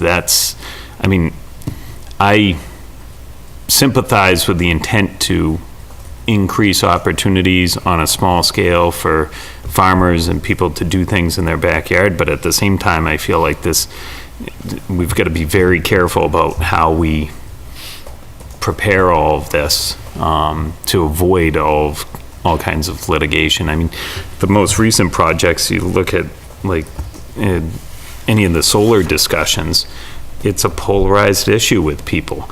And I think this is going to be even more so. You're going to have certain property owners that just don't want to have their neighbor doing this in their backyard. And so, in these situations where we start setting up buffers, and this being a whole special permit process, my goal would be to make it very black and white. I don't want to see a plan that says the buffer's 200 feet and then we're voting on 150. I mean, if I was a neighbor, I would be absolutely outraged over stuff like that. So that's my only concern. I sympathize with the intent to create some opportunities and let people use their own private property, but at the same time, I don't think we need to open up ourselves to more litigation and more gray areas, especially when we're not getting straight answers from the state as to how they view these So what's the answer situations. to that? Being very clear about Exactly. Being very clear, or visual buffer, taking a auditory two-step buffer. approach. I I mean, appreciate that, but no matter what, there is always a remedy under the law that they can pursue. So they're either going to want to go to the ZBA, or they will take it to court and Yeah. say it's too well, and restrictive. I think in certain cases where we have a special permit process and the bylaws worded that we can grant relief, we're opening that door to say, well, why didn't you grant relief in this situation? If the bylaw says it's 200 feet, black and white, and that's it, and there is no relief, then it is what it is. As long as, and this is why I was You just saying. don't want to undercut your own authority. So when you're- Right, well, Well, and that's why I was saying I wanted to make sure we could sub-regulate, Yeah. right? Because what we don't want is someone having legal right because the state defines size, the smallest scale Right. is up to 5,000 square feet, and we said, oh, the canopy can only be 1,000. We don't want to get into a situation where they say, well, I want to do 1,000 in my, 5,000 in my backyard, because that's what the state says I can do. Yeah. I think the more restrictive and the clearer our regulations can be, we Yes. can eliminate that gray area. That's what, because the interesting thing is, it's different than solar and it's different than farming, because those are granted rights by the state, right? And the state says that you can't over-regulate or you can't regulate to refuse. The state doesn't say that in this case. True. right? So this isn't there's no law in Massachusetts that says you have the right to grow as much marijuana on your property as you want. Right. That doesn't exist. They do have a law that says you can put solar on your property if you want, right? And that's why it creates this threshold challenge that we've experienced. Yeah. But by the same token, again, I just want to make sure that we can add the more restrictive regulation in there and not be creating a conflict. And we've talked about, Is there anybody else you can go to? Because it's, time is of the essence. I can't here. because they're the authority. That's it. I mean, I can continue pestering him. All right. We've talked about the buffer and keeping the 500 feet that's in 94G from K to 12, established K to 12 schools. We haven't nailed down or talked about any other buffers that the board may wish to impose. So from residential, other land uses, that kind of stuff. We're just talking about I'll call them the protected classes, but they're not really, they're just schools. And we have guidance from town council that we can add other establishments to that list of schools if we feel that they're important. I'll echo what town council has said, is try not to be vague in saying places where children regularly congregate, because that could be anywhere. But calling out specific. So you want to list specific examples, like I would say. Public parks. Daycare centers. Correct.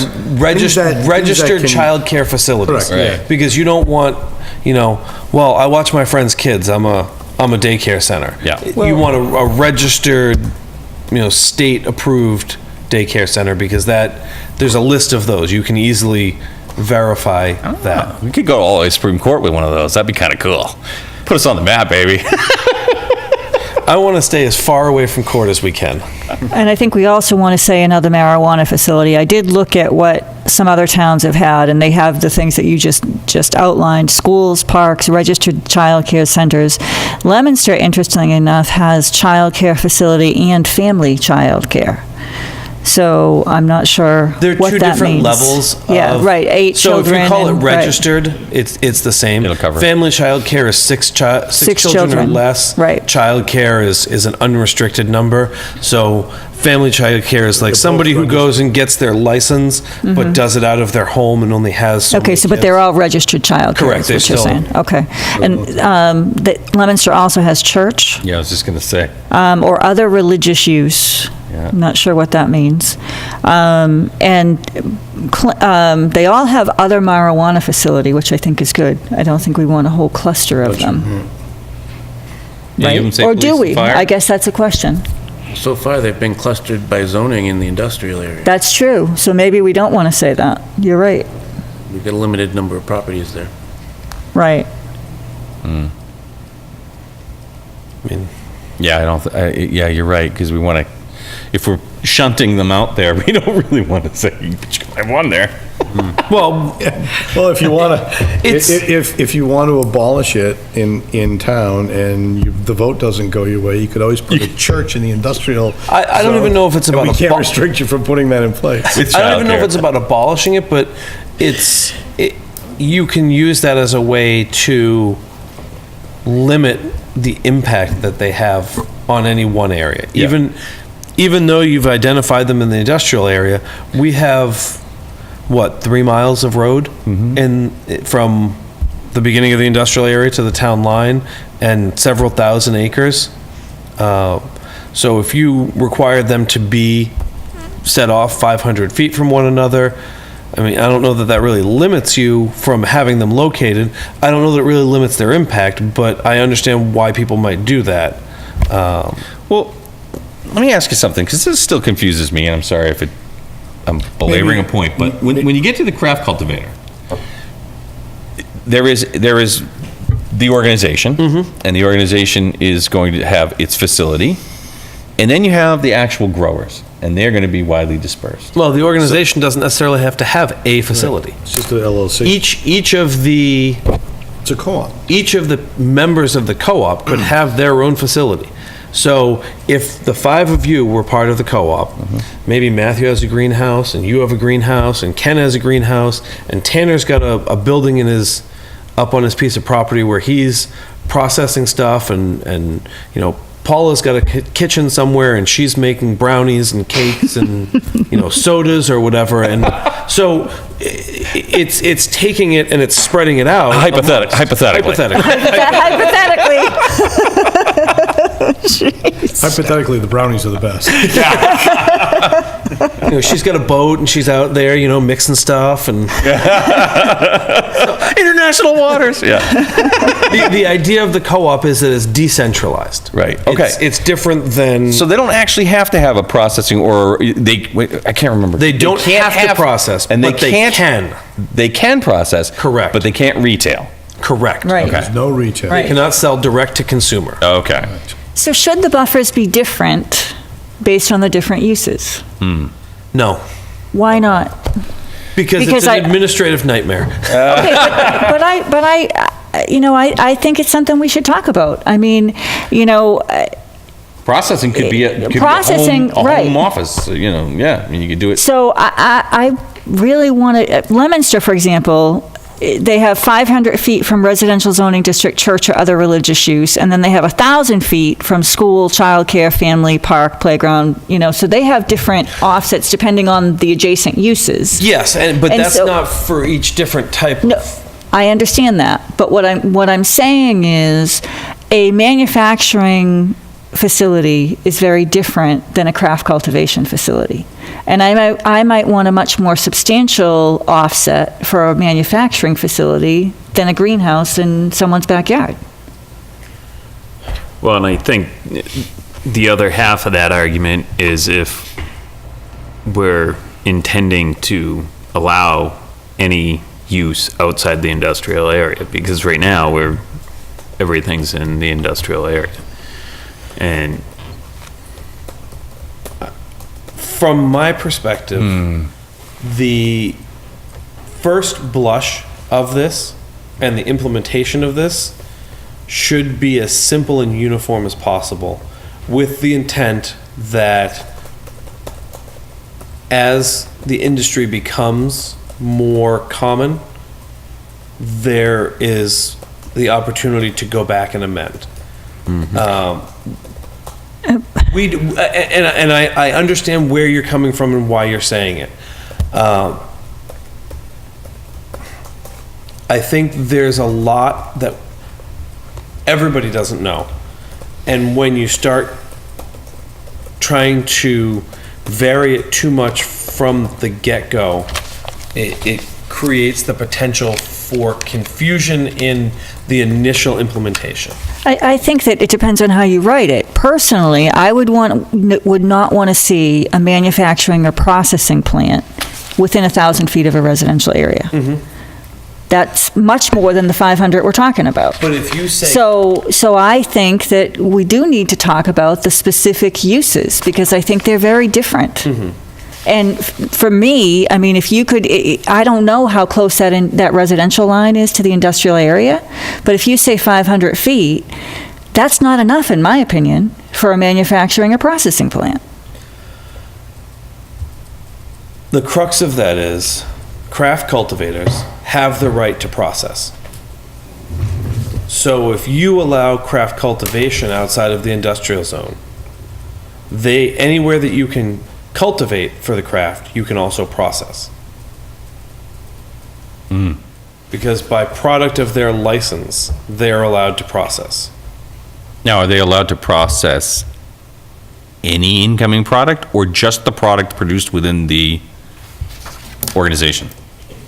Or that they produce. Right. What is It doesn't say. It says that That's they a can... problem. That's a problem. It says that they can get or give product to other marijuana establishments. Well, see, now that's not very friendly to farmers, because that's gonna take it out of what I thought was gonna be an opportunity for our community, and put it into the category of something to be aware of, because it's just gonna, you could get a large organization operating under, Well, Can we small subdivide roof. craft cultivators into the different uses? I don't believe so.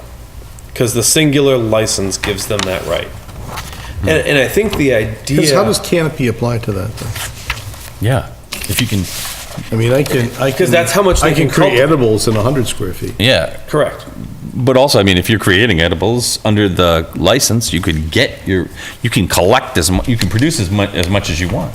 It has nothing to do with canopy. No, well, producing, I don't know sure what you mean by producing, but. He means you could get a bunch of pot from Growing So you can someone get pot else. from anybody. You can outsource from anybody. Right, you can ship it in, Yeah. right?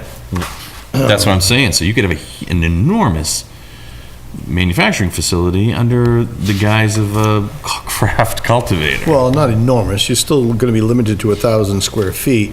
That's Of gonna what? include, You're not- that's gonna include storage and processing and It's everything. not, No. canopy is just. Canopy product. is canopy is product. Just the marijuana.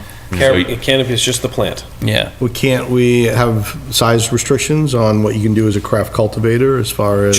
Yes, you certainly could put that So out you can there. put we the could. dimensions in. Okay. So I mean, you could say that no building or use of building associated with craft cultivator outside of the industrial district can exceed X amount of square X, feet. yeah, whatever. And what about, can we regulate and restrict by the amount produced as well?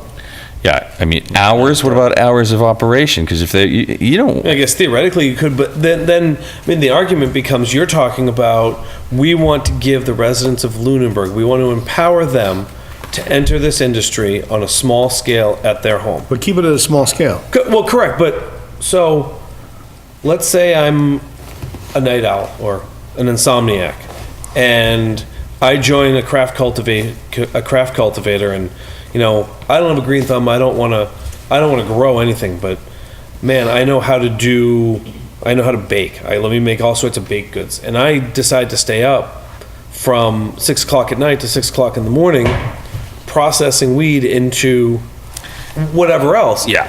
Is that different than if I was just up cleaning my house incessantly because I can't sleep? So what I'm saying is, what I'm trying to avoid is, Breaking Bad scenarios where you've got, 15 nude people, cooking little teddy bears, 24/7 to send to, I don't know, Guatemala or wherever the market's hot. You know what I mean?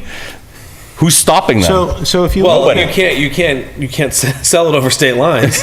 Oh, you can't. That's a new one on me.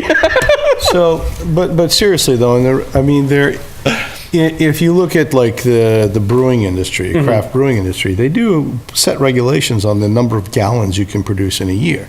To be considered craft brewer, yes. Well, no, to be considered different scales of craft Yes. brewers and fall into different license categories. Correct. So like you can have a Femto brewery and produce 300-something gallons a year, and you don't need any licensing whatsoever for that, right? You can just do that, as any homeowner can do it if they Sure. want to. Once you cross that threshold and you're producing more than that, now you've become a different class of brewery and you fall into a different licensing category.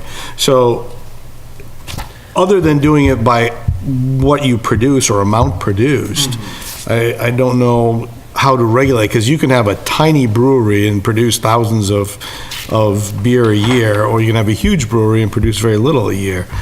So it's not so much the size of the workspace as it would be my concern what is it produces on a yearly basis. My concern is that, very similar to solar, okay?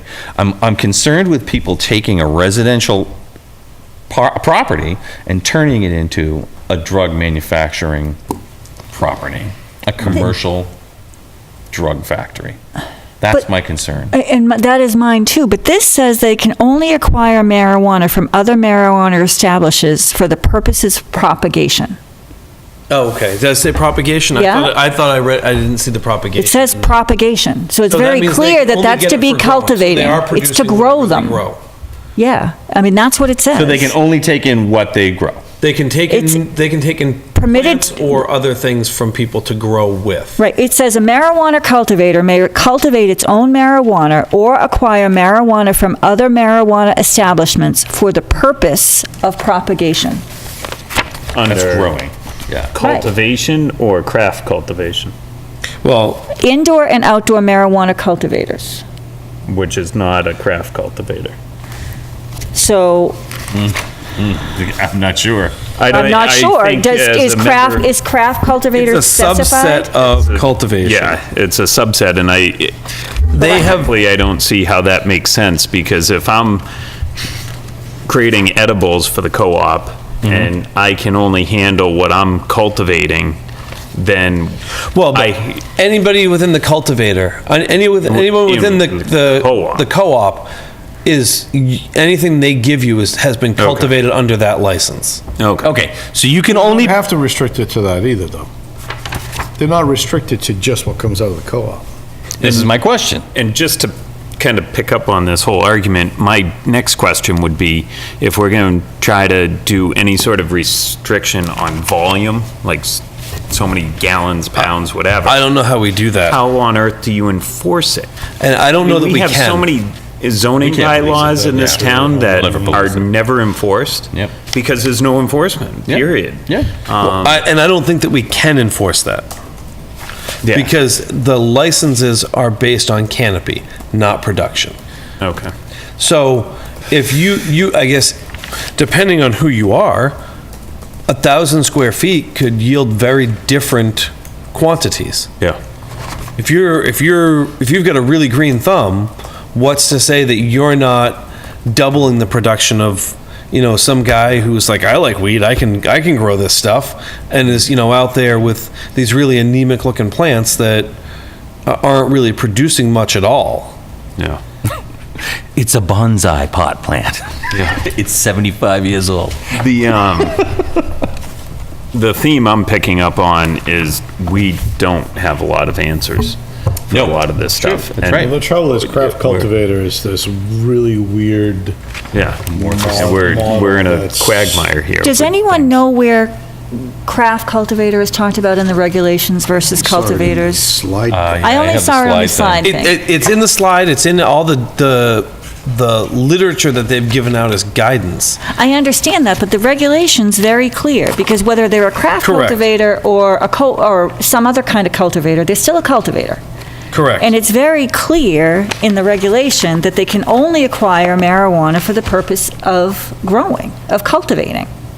So it's not like they can go out and purchase marijuana from someone to bring it home to turn it into edibles. Okay. They can only acquire marijuana for the purpose of cultivating. So But basically, you're if saying that you're you're- limited to only creating edibles from that which you have grown? That's what I'm saying. That is there's nowhere that says you can purchase, because then you're into manufacturing. Yeah. You're not cultivating at that point, you're manufacturing. But that exclusion doesn't apply to someone that has a manufacturer's license. Correct. So there's Which a works. cultivation license, and then Right, there's and a then- craft cultivator's license. And with the craft cultivator's license, you are not limited in the number of cultivation locations, which is what we were talking about, the less than 1,000 square feet. So, however, whatever tier that the craft marijuana cultivator gets, they can distribute that to however many sites they have, and given that there's no limitation, excuse me, on the canopy of individual sites, they can just take and divide the sites by the area and give, and so those individuals that are under the umbrella of the co-op can trade, and it's all within the co-op. So, Right. one place could grow 90% plants, and the rest of them could go 10% plants. Right. And the right. 90% plants could distribute to the other people with 10, and they could have more production. I think that Well, they could might they be- could distribute to the 10% for the purposes of growing those plants. Right. So say you've got a fantastic plant that I want to cultivate. Right. You can give that to me for the purpose of cultivation. Oh, I thought it was the But- product. They can No, trade the it's product. very clear that they can only distribute for the purposes of growing. cultivation. Under cultivation, Under Right, regular but cultivation. but craft cultivation is a subset of cultivation. with its specific different regulations. But not around, but it doesn't, But but what it's she's not. saying is- No, but it's not. When you're a cultivator, you're a cultivator. Whether you're cultivating under a craft collaborative or whether you're cultivating under, See, that's not clear in either direction, Paul. I don't think it's well, clear in either direction, and we need to get clarification from the CCC. but I think there's nothing in here that says, cultivating is a very defined term. Cultivating means you're growing. right. It doesn't mean you're manufacturing. Under your cultivator license, similar to a farmer that grows berries, they can make jam.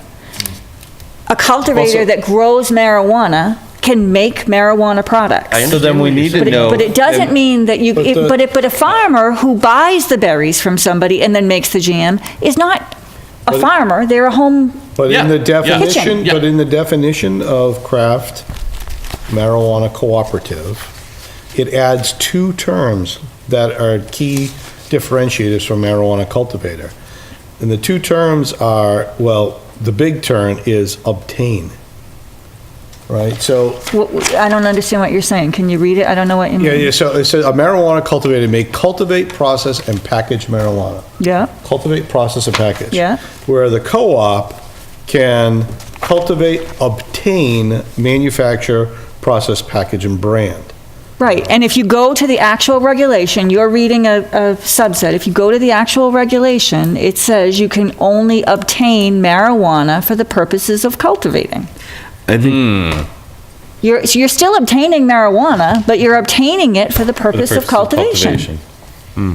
So therefore, well, I'd just like clarification on whether or not they can obtain. And rather than pot phone for- calls, for I more think we should send a manufacturing. letter. Rather than phone calls, I think we should document our questions in correspondence and send it so that we have an official record. We can all review what the questions are and how they're being asked, and then we can follow up. That would be a motion, that we identify all of the questions that we've talked about in the last several meetings. We draft a letter to the Control Commission and to get a response and clarity on the specific questions that we have. Second. Second. Any discussion? I think it's a good idea. All in favor? Aye. Aye. Aye. Aye. Aye. Super. All right. Yeah. So So drafted, or do you want me to bring it back for the 14th to? I think you Have should you draft review. it, and then we should review it Yeah. personally. Well, I'm going to send it for review. Can we? And then just I- comment to you, not all. Correct, because I'd like to send this before the 14th. Yeah, if we Yeah. get a response by the 14th, that'd be Yeah. nice. Well, Yeah. that would be a miracle. so do we have any indication what our thought process is going forward as to where to put this zoning-wise? I mean, are we still on the, I think it depends on what answers you get. Yeah, I do too. Because I really, I'm afraid of it. Like I said, in one aspect, if they can if they can bring in product and manufacture, I would want to limit it. But if it actually does allow an opportunity, an economic opportunity for farmers to, a lot of farmers out there trying to save their properties, then I'm for it. So I'd like to see what the response is. Yeah, I think with the right offsets and the right size limitations. we Yeah, could- but I would agree with the concern. I don't want manufacturing facilities to pop up. But I if they know. if they can only work with the product that they grow, which is my understanding, That would- Right. then I do think we need to be open to that opportunity unless the town And votes to me, prohibit it. That Yeah, makes I sense, agree. because that is what a craft. A craft co-op sounds like is. to me. Right, right. Not someone that's gonna be taken in bales and producing. That's stuff. manufacturing. Right, exactly. So is, but Tanner's right, you always got, someone's this- gonna find the loophole. Well, that's just it. I mean, we're But we involved have- in so much litigation, for us to open another can of worms to me is But that's- scary. Yeah. I mean, that's how Einstein defines insanity, doing the same thing, expecting a different result. Right, right, but but that's the trouble is, if the town wants some kind of regulation. Then that we have to be allows very specific. That kind of stuff, and we craft a bylaw that says, that has a bunch of, let's say we craft a bylaw that says, you can't do anything unless you're in the industrial. If the majority of the town wants some other model that they can do something with, Then we're we're not just serving gonna them. vote it down in the town meeting. And we're not doing it. and we're not doing our Now we're job. gonna have no regulation. Yeah, any of this- but I also feel like this should be an What? adaptive process going forward in that Ownership model? we should I don't think so. continuously review these things. Oh, I mean, absolutely. if you took that bylaw and drove around town, it's astounding how many violations there are everywhere. I mean, there's probably more non-conformance than conformance Always with been a a lot problem. of There's no uses. policing. Yeah. And so, I'm of the mindset that, if you develop good regulations and people adhere to them, and you can enforce something and work with it, you should continuously be adapting it too. Well, and part of the issue is, as the bylaw evolves, there's a number of things that get created as non-conforming that have legal rights to continue. Yeah. So Yeah. people look at it and go, well, that doesn't meet the regulations. Well, that's been that way for 30 years, and these regulations are 10 years old. Yeah. Well, So it's- it creates a lot of that, and I agree with you. Policing on zoning is difficult at best, and it's a total nightmare because, A, you could, like you said, you can just drive around and find violations. And then the enforcement of it is a whole nother subset of nightmares. Yeah.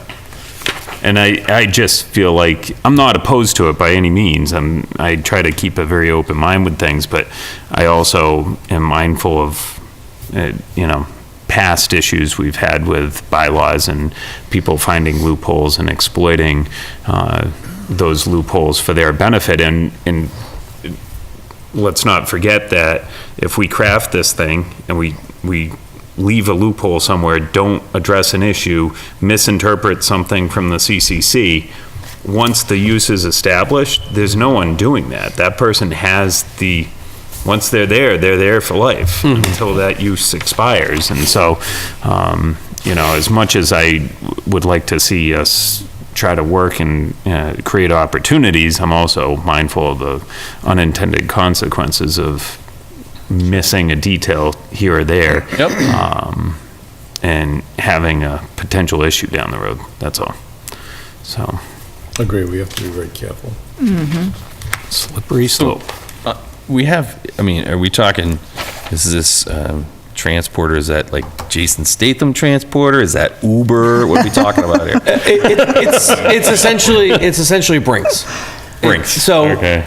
as a marijuana establishment, you are permitted to be a transporter, and you can third-party transport for other establishments. Not manufacturer. If you have a marijuana establishment license, Yes. you can transport, and you can third-party transport for other establishments. So if you're a manufacturer and you are going to your cultivators and picking up their product to bring back to your manufacturing facility. Yes. They issue you a license to do that transport, but it's linked to your manufacturing license. So there is no separate transporter There license? is. There is? There's a third-party transporter. It'd be just a for, transporter. it's just for people who don't have any stake or interest in any other marijuana establishment. Okay. But wish to transport. Okay.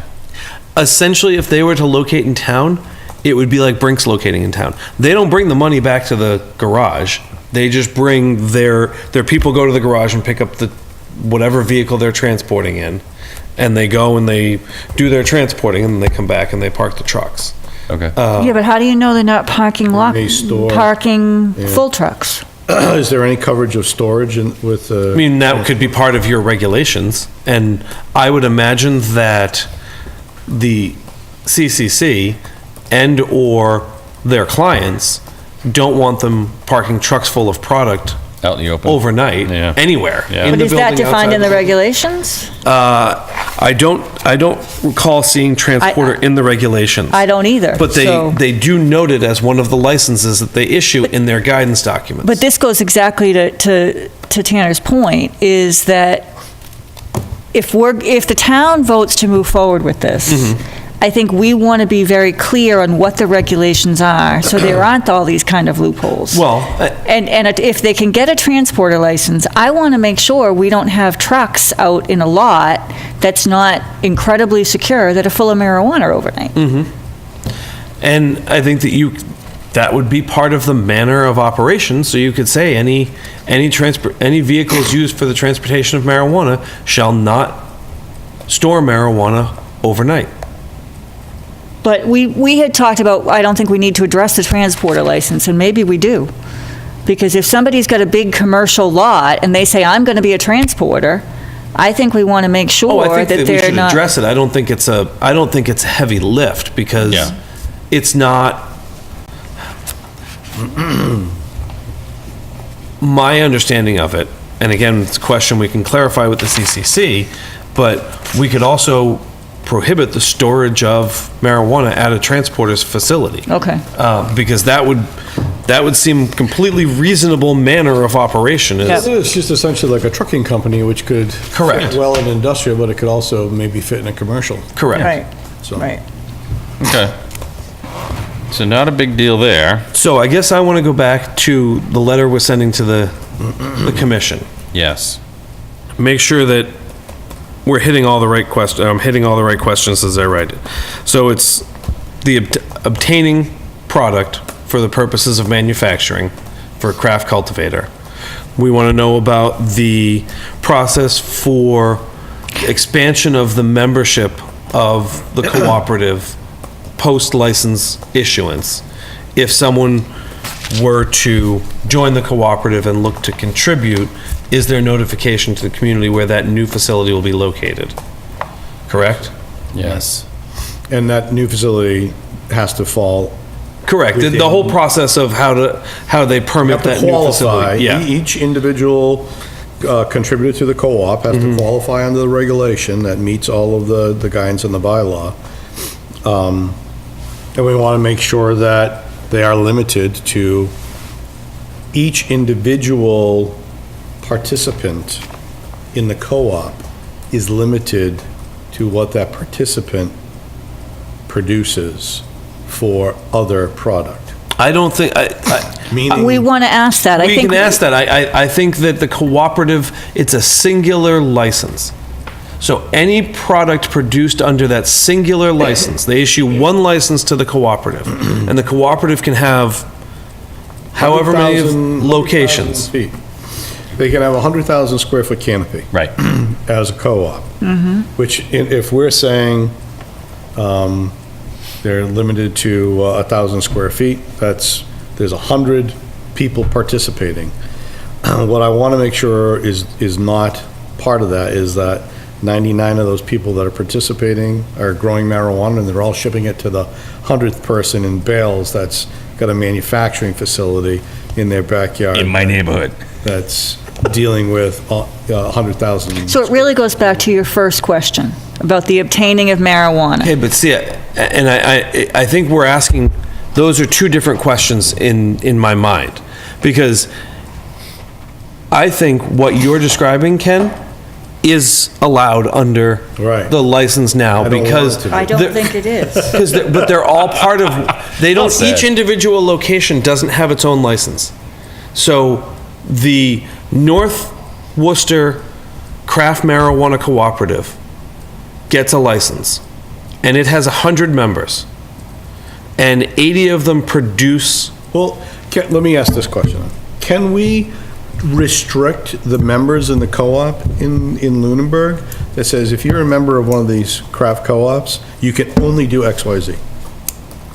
I don't believe so. You can participate in the co-op, but if you're a participant in Lunenburg, you can only do X, Y, Z. We are restricting you to only be able to do this, this, and this. I think that's more of a town council question than a control commission question. I would like to. Because he is the one who would have to litigate that. So how does that? Well, we sorry? are the licensing authority. We are But we are from a special permit perspective. But we're not issuing a license, We're not time, place, issuing and the, manner. I understand that, but they have to comply with the bylaws of the town. But our bylaws can't contravene the authority of the licensing. They can't contravene.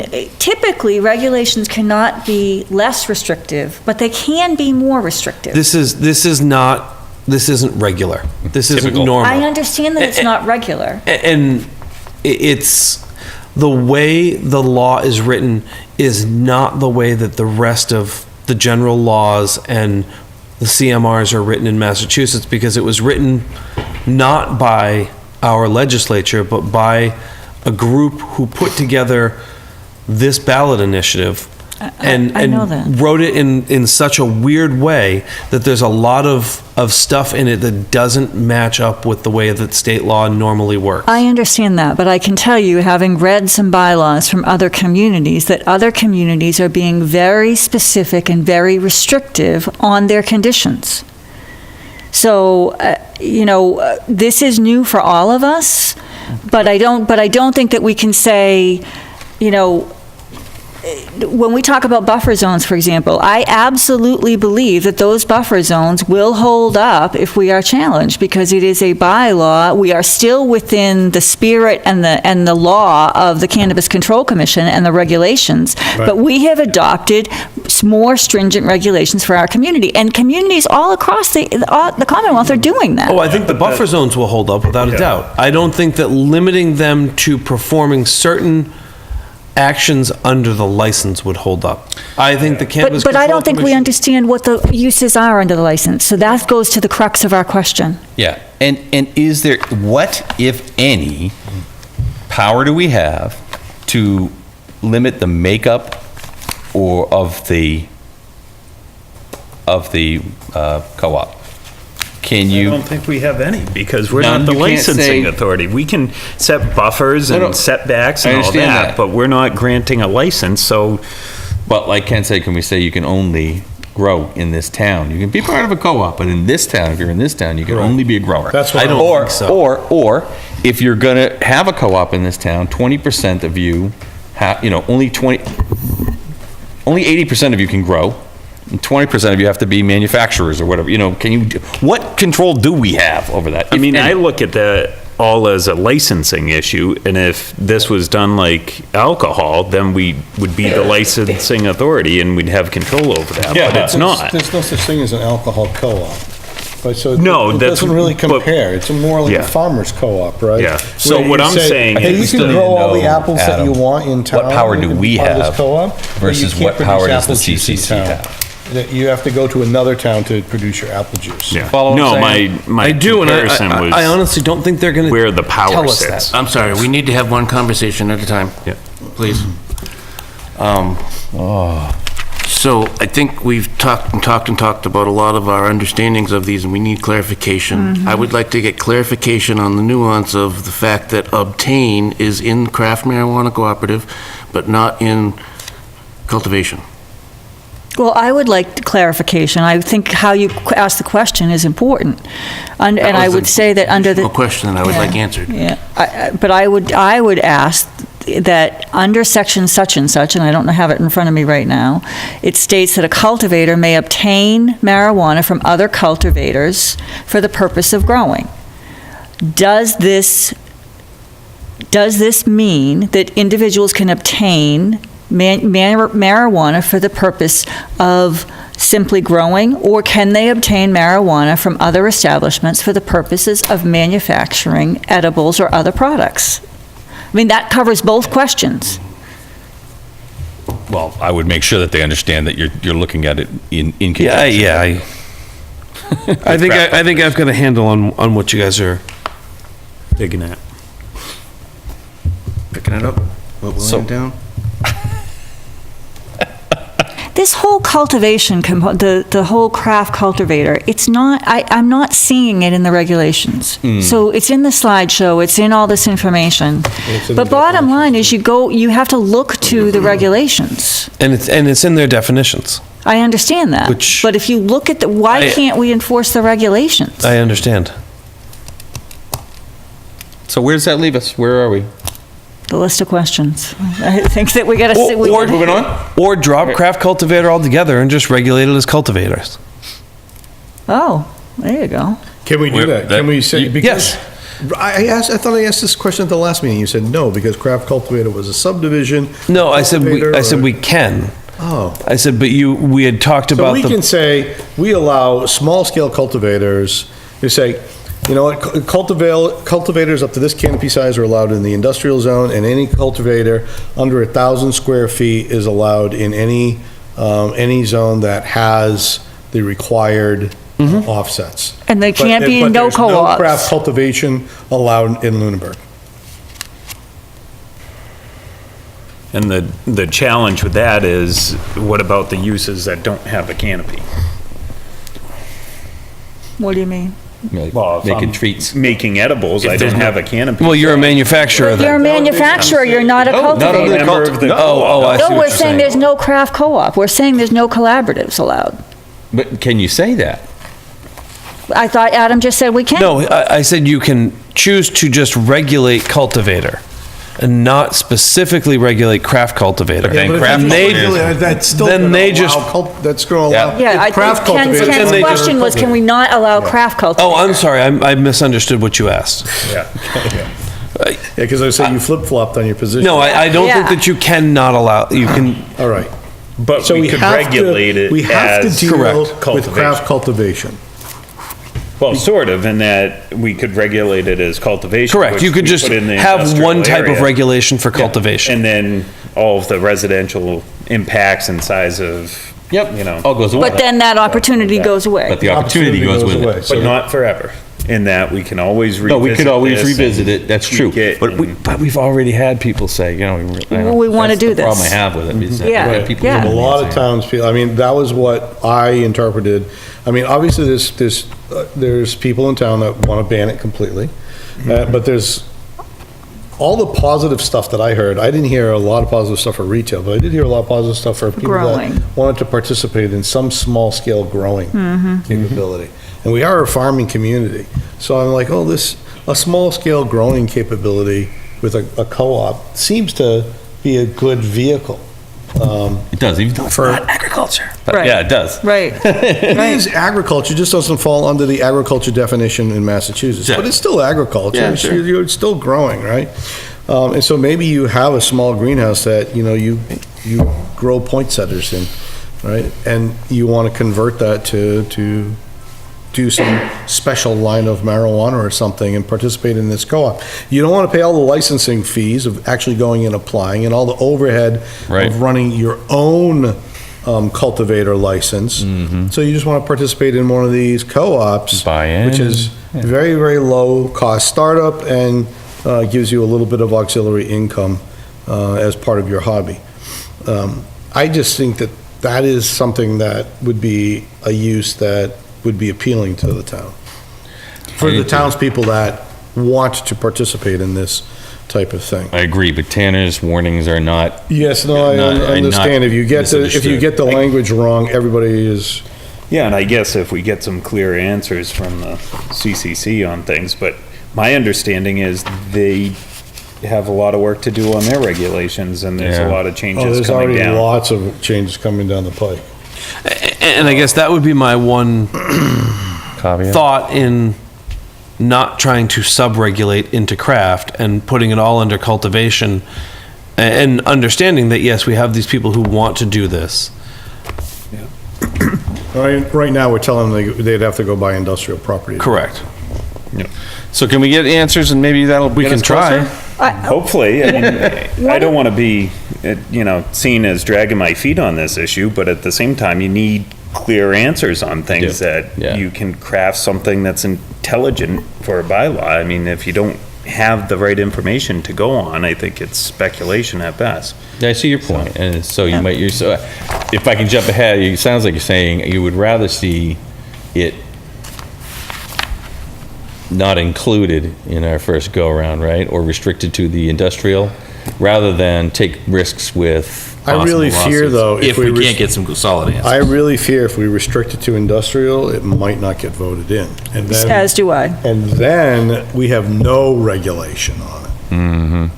Because then they're gonna say, craft cultivation is the same as having a garden in my backyard, so, Well, no, they can't do that, right? If it's not in the, because if it's not in the use table, it's prohibited. So it simply wouldn't be prohibited until, No, it'd be. No. right? No, it would be, Not it would by be right. permissible by right if we don't have a regulation. If you don't have regulations, it's not prohibited. It's like It's adult allowed. uses. It's allowed. So if you can't get regulations passed, you're, it maps to the You're closest stuck. use, which is gonna be growing apples or something like that. Okay. Why can't we ask the question, can the town of Lunenburg allow cultivation but prohibit craft marijuana cooperatives? we can ask. So, and if they say we can, then that eliminates the problem, right? Honestly, again, that's a town council question, in my opinion. Because the CCC is just gonna say, no, you can't do that. Because their Well, job. I think we copy town council is on to- this letter. Yeah. Yeah, well, if the CCC says you can't do that, then I would take that as, you can't do that even if town council says, yeah, well, maybe you kinda can do that. Well, Yeah, but, exactly. but with town council, what we're doing is we're not, the CCC is not a zoning authority. Right. Their they're a licensing authority for adult use marijuana, or for marijuana within the Commonwealth. Town council is our attorney, and if he advises us on what he feels is legally defensible and that he can legally defend. So there's zero case law on marijuana. So the CCC, in my opinion, is always going to be pro their regulations, and no, you can't do that. You got to let us do our thing. Whereas town council has come in here and said, you know, I've heard this from other attorneys and from the CCC, I disagree. This is what I think, this is why. There's no case law, so you can do anything you want, and I think this is a reasonable and defensible position, as opposed to, I wouldn't do this because I'll defend you in court, but I don't have a lot of confidence that this is going to go anywhere. So questions like, can we, and he and I had this discussion back at the very beginning of the Cannabis Control Commission laying down their regulations about indoor versus outdoor, and whether you had to permit both cultivations, or if you prohibit outdoor cultivation, is that prohibiting the cultivation class or part of the cultivation class? And he said, no, you can do that. You can require it to only be indoors. Even though the law says indoor and outdoor cultivation is permitted. So again, this is, I think there's... Let's ask that question to town council. I think there's some questions that certainly go to the Cannabis Control Commission, and there's some that certainly go to town council. We can get an answer back from him tomorrow, so that'd be... So I can parse those out and send him what I think he should be answering, and send you guys a draft letter to the CCC that is things that I think that he is within their realm, because it has to do with their procedures and their licensing and if how you could- they're interpreting their regulations. If you could copy us on, or put in our mail what you sent to town council. Yeah.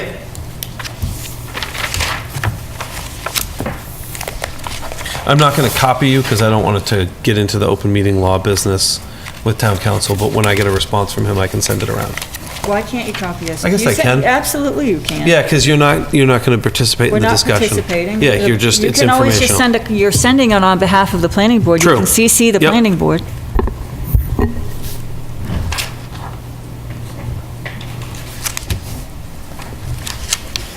All right, we good? Yeah, I'm good. All right. Minutes Well, if any of approval. us are really good. I'm sorry.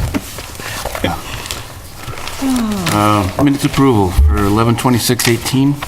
Minutes have been scanned. I was there for both of those. I move we accept the minutes from 11/26/18. Second. Any discussion? All in favor? Aye. Aye. Aye. Minutes for... Has everyone seen them? I went in, so... I saw haven't them, seen them. I have not seen them. Do we have a copy of the executive? My apologies.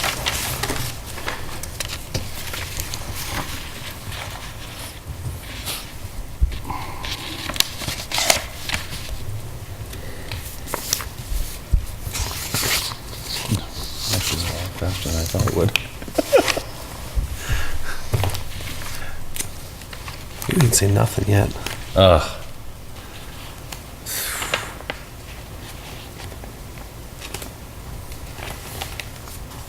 They got some nerve, huh? Here you go. It's going around, too. It is. Anybody else need to review this?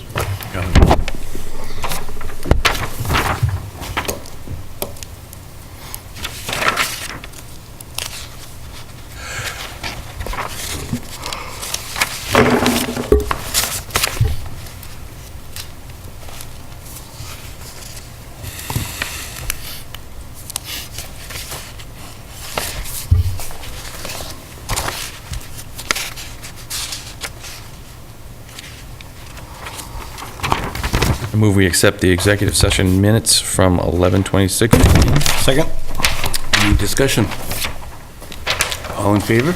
Aye. Aye. Aye. Aye. Aye.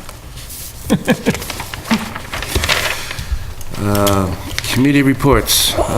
Capital planning, we've met twice since our last meeting, I think.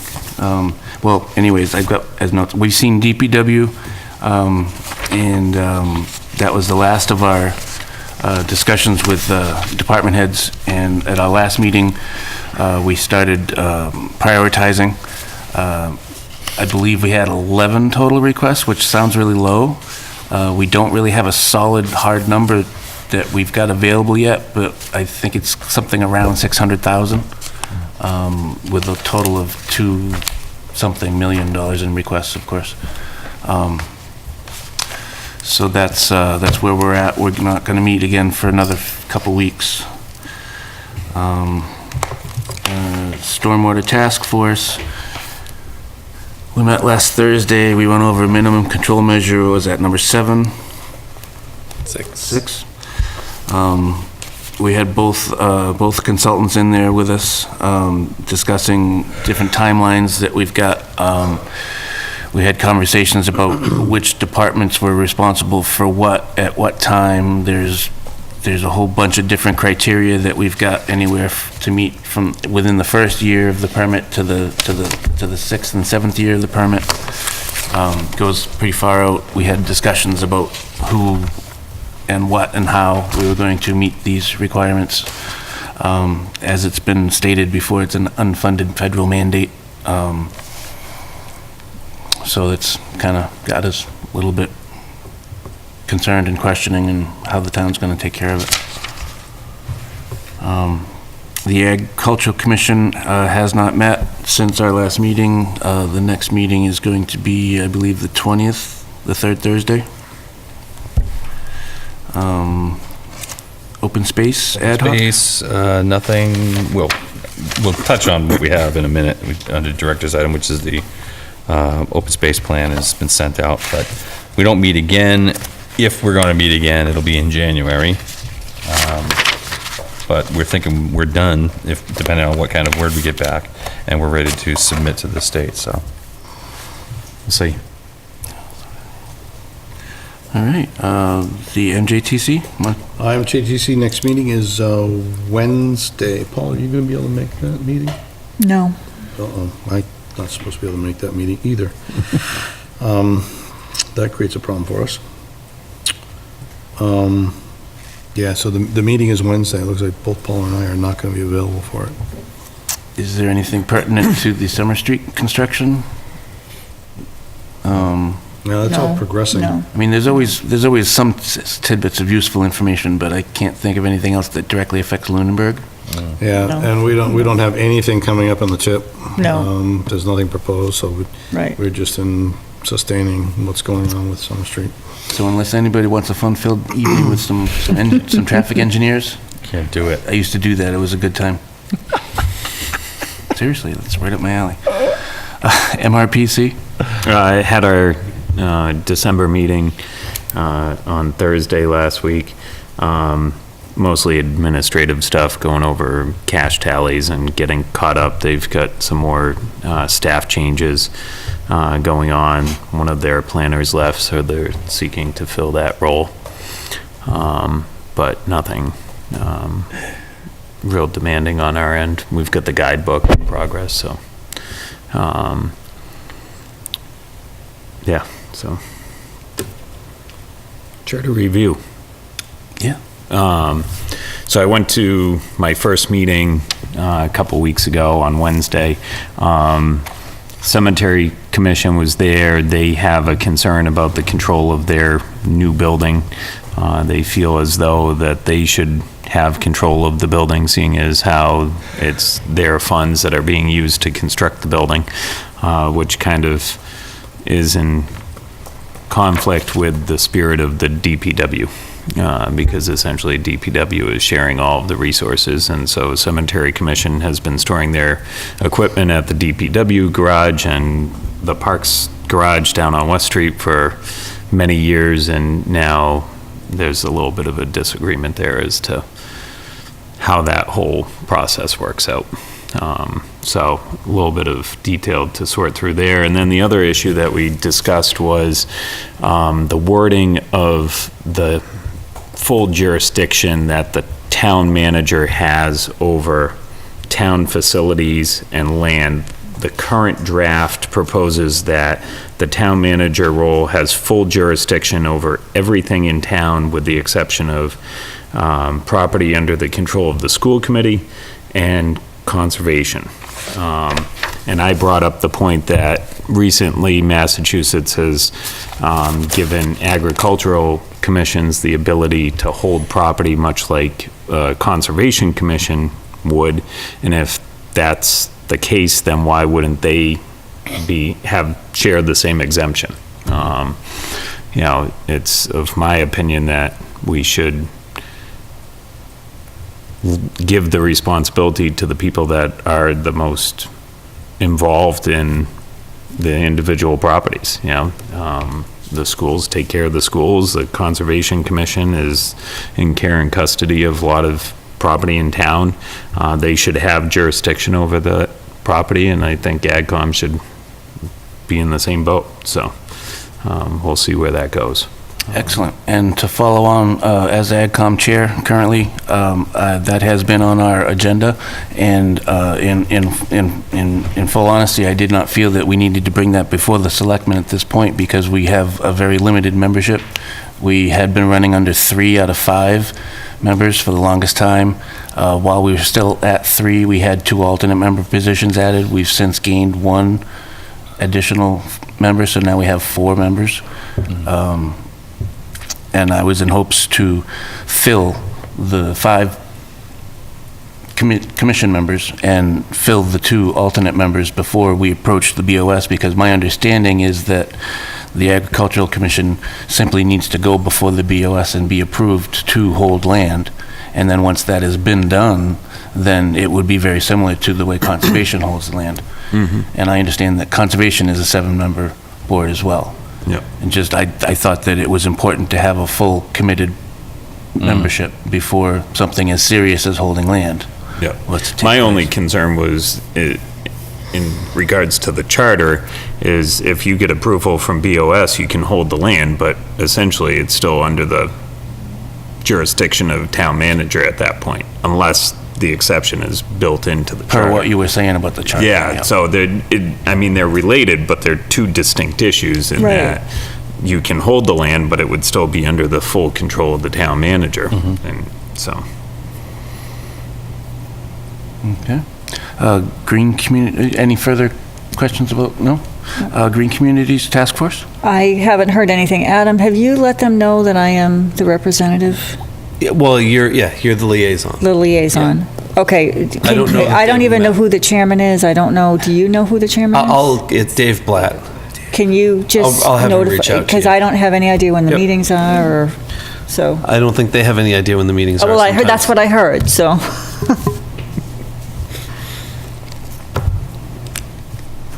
When they do have a meeting, one of the requests from police was to start looking at getting into the electric vehicles, because this year or next year, one of the manufacturers is coming out with a hybrid police vehicle. Okay. Tesla Cruiser. So if they do go that route, I would be interested to find out what benefit it would be to the community via Okay. the 6 million horsepower. All right, director's items. So, you all got a copy of the open space plan in your email. I know it was probably fun to try and read that on the computer. I don't know, do you want to talk about this, Dave, since you've been sitting on the committee? No, I mean, it's just. They've completed the plan in draft. They've circulated it to all relevant boards and commissions and individuals in town, and are looking for essentially a letter of support to go in the plan as part of their submission to the state. I did go through it, and I have a whole bunch of questions / comments. Oh, dear. Excellent. Well, did you send them back? Yeah, send it to Brandon.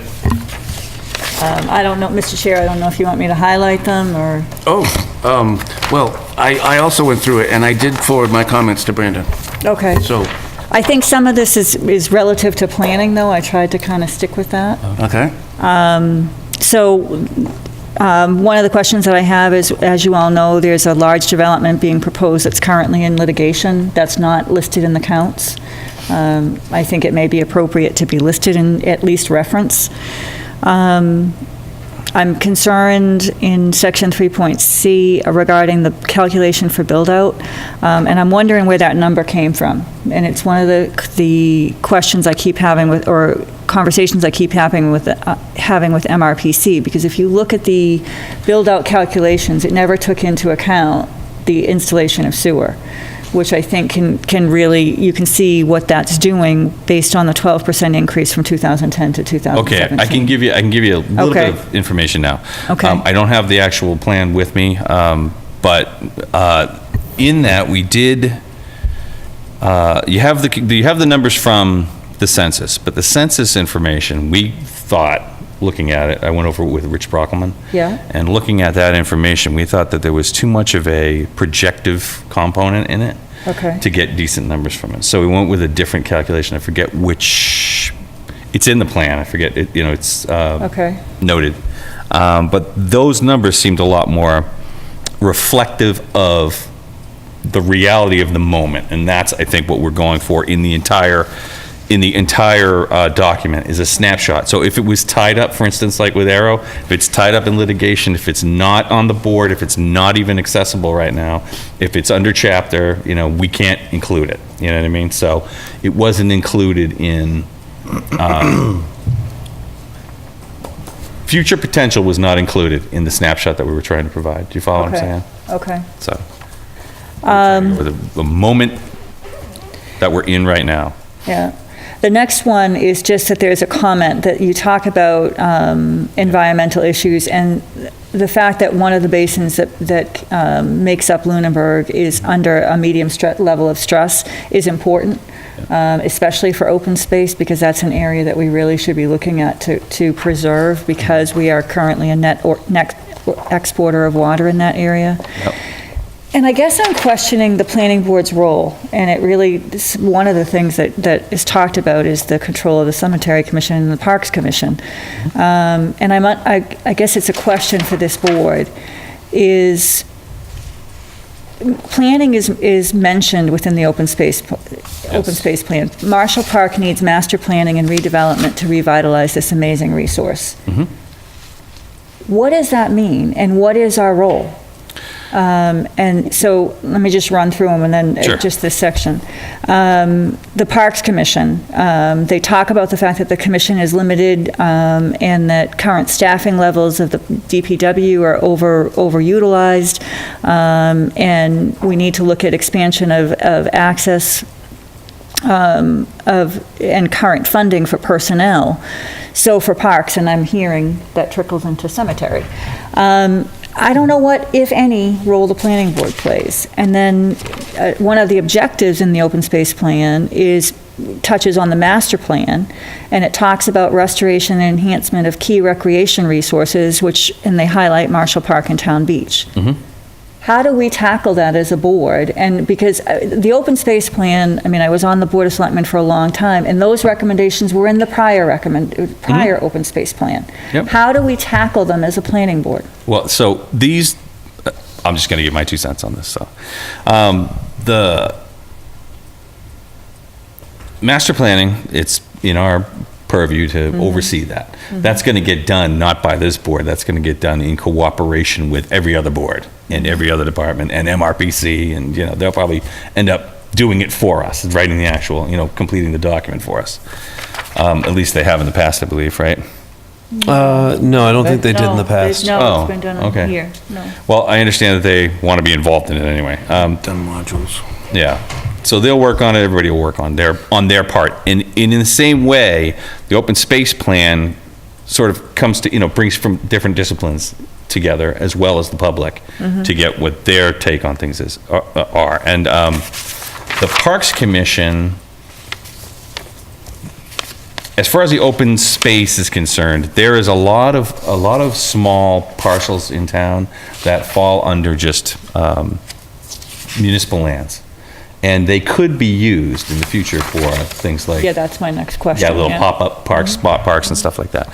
So I think what you're seeing here is there's a lot of frustration on the Parks Department's part because they don't feel like they have the purse strings to control their own destiny. They would like to see some improvements here, but they're not sure, they themselves are not sure how to go about that. What's the process for them? Right now, they, what are they, a line item? I forget, when it comes to capital improvements. I forget how they get their funding, but they're having trouble getting funding for these improvements. So they're hoping to, somewhere down the road, look at, can we restructure so that we have more authority? If we had something like if we passed the, whatchamacallit, the CPA. Yeah, the CPA, CPA. Community Yes, the Preservation CPA. They would potentially benefit from that, because then they could have a fund that they could tap into for open space and for parks. But, and I completely understand that, but the point is that it's been highlighted that we need to look at the master plan, and I know this board has done pieces of it. Yeah. And I but- guess this has been in the open space plan to be looked at for a very long time. The open space plan has not been updated in a long time. Right, but but it was in the last open space plan. I was on the board. I mean the then. master plan. I'm saying it's the Right, master no, right, but the open space plan, this was a recommendation of the prior open space plan. Correct. It's a recommendation carry of this. forward. It's a carry forward. Yes. And at some point, I'm assuming we as a planning board are going to take a look at the master plan again. Yes, but the question is, is there some rearrangement that needs to take place? Is there more autonomy that can be given to the Parks Commission? Is some of this going to come under our, go ahead. I think Marshall Park needs master planning, has nothing to do with the master plan that the planning board has purview over. That's a site-specific exercise with a design professional that looks at the park and says, we need to figure out what the vision for this specific piece of property is. That's probably what they're talking So about. it's not about master plan. The master plan that the planning board does is a community-wide 10 to 20-year document Right. that sets a course for how things go. Exactly. Master planning is sort of a more nebulous term. Lowercase master planning is nebulous.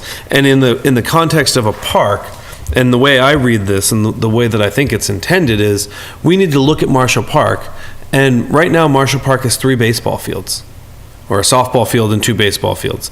There's a fitness track there, there's some tennis courts that are sort of hidden, there's a dilapidated skate park, but the park itself has really become focused on a single sport. And there's a lot of opportunity there to plan out how to use that space that's more inclusive to other uses. So I think the master plan for Marshall Park is specific to that property and getting the most that it can out of that single property. I understand what you're saying, but I also understand that a master plan is exactly what you just said. It's the vision of the community. So is it the vision of this community to preserve open space, and is it the vision of this community to enhance and improve recreational opportunities? That's absolutely part of the master plan component for this board. Correct.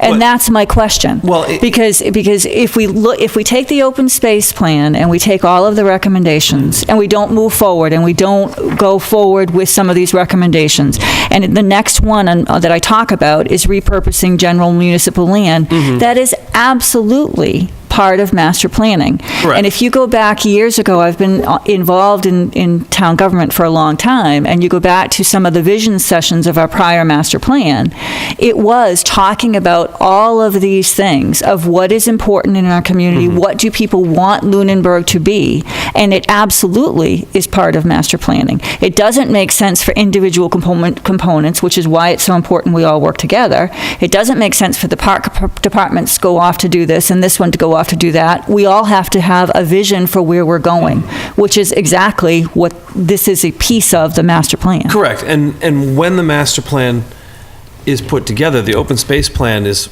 generally inserted into the master plan as part of it. Right. Because it covers 2 of the chapters, the recreation and the environment chapter. And so I think this recommendation, again, the whole plan fits into the master plan.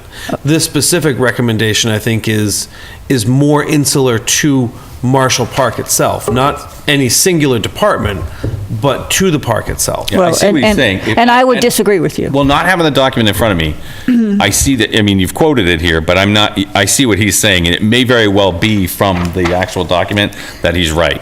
I know that we talked about master plan, the master plan, not just master planning, but the master plan. And it's in our purview, and we need to do that, and it's been on our agenda before, but it keeps sort of just, That's falling exactly, off and falling off. That exactly is my point. Yes, and it should be, it should be, I hope it'll come back before us. because- It's great for us to do this work and to develop these plans and to make all these recommendations. Yes. But if we don't move forward with implementing those recommendations and go, and many of these recommendations are the same as they were in the last open space yes. plan. Yep. And my point is there is work for this board to do. And it talks about not only Marshall Park, it talks about Town Beach. It talks about the looking at the general municipal land, which is in one of the appendix, and determining, is there, from a planning perspective, where do these pieces lie? Right. Are they things that should be repurposed? Are they things that should be sold? So this board, my concern is I don't want to take this and say, yep, we read it, okay, and put it on the shelf. There is work for this board to do relative to this open space plan. Absolutely, I agree. Well, And the hope is that this will inform the master plan. That is the importance of this piece. But we need work, we need to move forward with these recommendations. Well, can I remind everybody that the open space is an ad hoc committee from planning board, so It is. this is basically a report to us. Yes. To act upon. Yeah.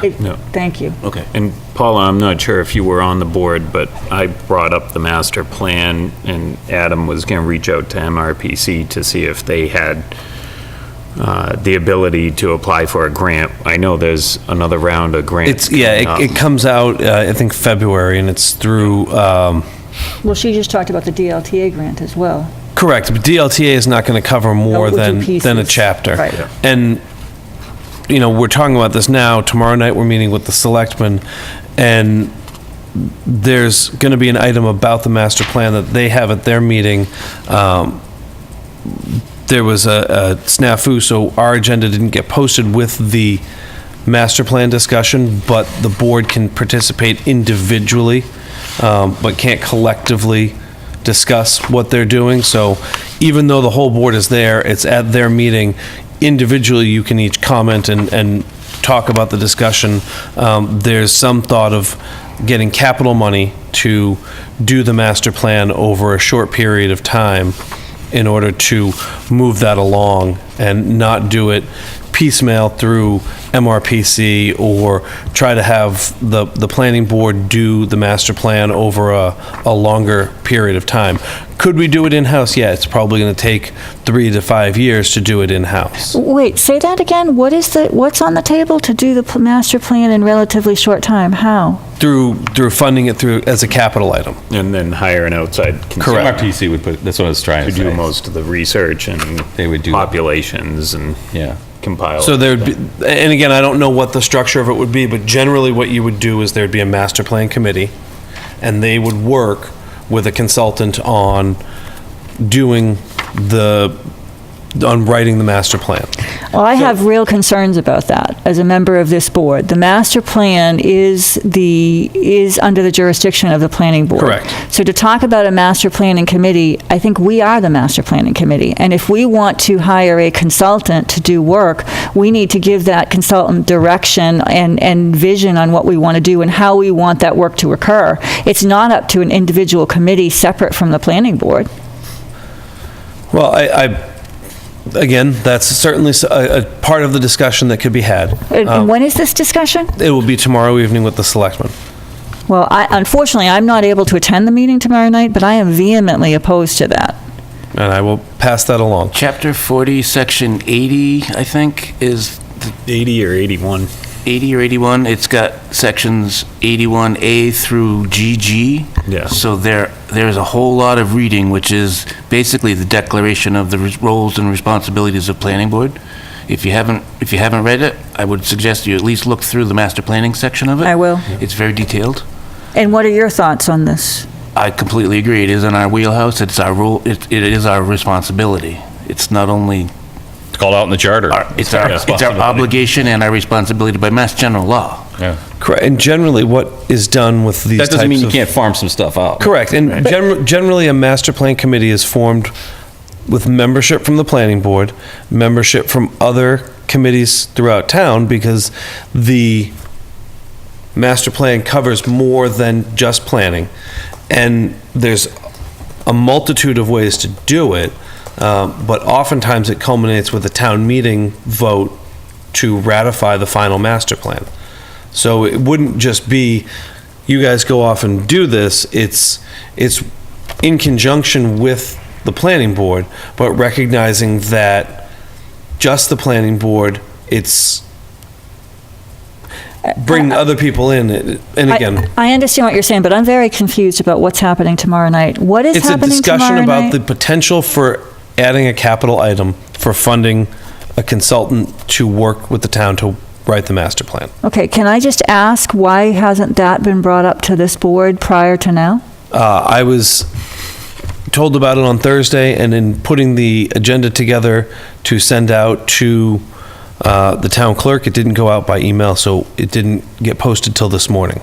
Well, I think that discussion should be tabled. And I also- think that this board should have been aware of that discussion. I think that we should have been given a recommendation regarding that discussion, and I think it's completely inappropriate for that discussion to occur without having us having had an opportunity to talk about it. I apologize. It was brought up at our last capital planning meeting, as very much like Adam had said, it was kind of a last minute thing that had been brought up. I don't disagree with you. I mean, I'm not even sure what the discussion is. I don't know who's heading the discussion. I don't know how much money we're talking about. I don't know. Isn't it? I don't know how much money we're talking about. I don't know what the role of the planning board will be, who will be putting together the RFP, who will be hiring. There's a whole bunch of questions there. This is just about, This is just discussing the placement of the capital item. But we don't even know how much money is in that capital item, whether or not, and how we feel about it. Well, it's going to be more than $10,000 if it's a capital item. That gives you an idea. I think Townsend got a grant for 50,000. I would say if you're gonna But they farm have a master plan out, you're probably 50 to 100,000. And I guess I have a real problem with that term, farm a master plan out, because it's our master If you're going to hire a plan. consultant, yeah. To assist in development. So, but hiring a consultant is one thing, but without direction and vision of this board on what that work and what that scope is for that consultant to do, it's not the town's master plan. It could be a cookie cutter plan that a consultant puts together. correct, and that's all part of, as you said, the RFP process and the And our process through writing it. And once it goes through the capital plan, is this an article is this funding that the planning board is then going to have responsibility to hire? Is this something another committee is going to be formed? Because you mentioned a master planning committee. I mean, I have a lot of Well, questions going on. that was in my own inference. Yeah. My understanding, according to Mass General Law, the section you referenced, Matt, is we have full jurisdiction. You do. And responsibility. Except for the cash associated with it. Correct. So we have full jurisdiction, we just may not have any money to fund any of it. Correct. So who's presenting this item? This was brought up to me by the town manager. Okay, so the town manager is presenting this item? That would be my inference. As the chairman of the planning board, are you going to be present, Mr. Allison? Of course. Okay. So if you could just relay my concern that if money is appropriated, that it is under the jurisdiction of the planning board as to how those funds would be I will allocated? add it to mine. This would just be you speaking, this is not part of the joint meeting. Correct. No, this is just This is separate. It's a completely separate topic, so. The meeting was about ballot questions. Yeah, correct. We're not there speaking as planning board on this topic. Well, then I We would don't even have respectfully it on- request that they It's not even table on the it. It's not even on our agenda, On our right? agenda. All that's on our agenda is this. Is the ballot which question, ballot correct. question. But then I would say that it is inappropriate for this to be talked I agree. about. Let's just say that we should pass over because we did not have it on our agenda. We were not prepared. Yeah, I didn't expect this Yeah. conversation at all, so. Yeah, so they should not be talking about it. Okay, I'm with that. I'm good with that. Do we need to make a motion? That was- Maybe we'll have microphones at Do we need to move that? joint meeting? This is not on the agenda, you can't discuss this. This is a move what? separate item Do we that would need be to make brought a up under motion for public. that? Sometimes we don't even get Rather than a microphones. recommendation? Oh, yeah. No, because you can't vote on it because it So wasn't. no, wait, I'm not finished with Okay. this. Can I just make one more important So- point? Wait, can I make? Oh, one- yep. Let me go back to the open space for just a second. I don't want to, these are all great questions. And I'm sure Brandon will, and the team will take a look at this. I don't want this to detract from the fact that this is, or not detract, but I just want to make the point that this product goes to the state, and it does have an impact on what kind of grant funding we get. Last 2 years ago, I want to say, when they were doing Wallace, okay? That whole Wallace, everything they did over there could have been covered under a grant. Right. If this open space plan had commented about the need for Wallace Park to be revitalized. And we wouldn't have had to pass up, because I was at that meeting, and they were gonna shift that funding to the police so that they could get a quad. And I said, no, people are waiting for that money to finish that park. That money could have been separate, and we could have had both. Right. So this is an important piece unto itself. I but it couldn't agree more. Also will contribute to the, Really, the only thing for the only point that I have, there's only a couple points that are relative to the open space plan, so I'll send those to Brandon individually. The other questions are really for us. Yeah. Because these are actions that we as a planning board need to look at. oh, absolutely, yes. So it really isn't, I think they're all good points that were brought out in the open space plan, but there's work for us to do as a planning board. I just don't want it to sit for 3 or 4 or 5 years. Yes. And we don't do anything. Yes, and absolutely. And if you look at the appendix, the action plan section, I think it's the very last section, and in the right-hand column, you'll see all of the boards who are responsible for bringing that action to life. So they are listed there, and we certainly have our work cut out for us. Yeah. And I guess as a follow-up to the meeting for tomorrow night, is the board available on the 18th to have that discussion with the Board of Selectmen if they feel that they would like to continue to that point? To the 8, no, well, we have to have a discussion first. So do you want, it's not on our agenda, so I think Correct. what they're saying is it's not appropriate for us to discuss it tonight, but it would be appropriate for us to discuss it at our next meeting. So that Which isn't until January 14th, which, So- again, interrupts the capital process. And I think the intent is to identify the parameters, willingness, et cetera, prior to the closing of the capital planning process in order to facilitate moving it forward if there's a desire to do so. So are you asking us to convene on the 18th? I'm asking, in general, if there's the ability or willingness to do so. That's a Tuesday? Yes. I think I can do that. I- 3 days of planning. Capital, 17th, Hey, 18th. yeah, Yes. Welcome to the life, brother. So I guess what I'm saying is you could theoretically meet Discussion. at 6:30 or 6 o'clock and have that discussion to potentially have it with the Board of Selectmen on the 18th if they had time or willingness to do so that night. I could. honestly, I really don't see that that's a Board of Selectmen's discussion to have. I think that that's a thing the town manager should come to one of our meetings and have that discussion with us about the master plan. Okay, well, that's not how It's it not, happened. it's not up to the Board of Selectmen to put it on the capital plan. not. It's up to us to put it on the capital plan. The master planning is our jurisdiction, so if we believe we need a consultant for master planning, I would like to hear from the town manager what her thoughts are, or from you, on what kind of money we're talking about, what kind of vision we have for a master planning consultant, and then we, as a planning board, put forward a request to the capital plan. Why does it have to go to the Board of Selectmen at all? And why does it have to be rushed to get through capital planning this year when we've got like 2 million plus requests and less than $600,000? It's not even a question that we're gonna fund it this year. Well, no, but we're looking for a grant, so. But looking for a grant, I mean, I think that makes sense, but why is it why is it the Board of Selectmen action item? It's our action item. seeing as how the master plan hasn't been touched since 07, 08. Yeah. I think it's only wise of us to search out a grant, I do knowing that the grants come up in February. No doubt. Search that out, and knowing that the capital plan is already short-funded by $1.5 million. I don't know. And I feel like there's a lot of elements to this that we can kind of get rolling. The requests, the additional requests are short-funded by that. Okay. Not, yeah. So, did you finish your comments on the? I don't need to go through them because they're all relative to planning and just work that we need to do. Okay, well, I've got some that are very specifically Okay. relative to planning. On page 18, it had the list of subdivisions and developments. I think Butterfly Lane on Elmwood, is that finished? It is built out, it is not finished because they haven't finished paving. Okay, because I believe that the. I think it says complete in that there's no more units to be built. I didn't think it said complete, that's why I Oh, okay. questioned it. And it did list Lunenburg Village, that is not Lunenburg Village. It's Whalum Luxury, yes.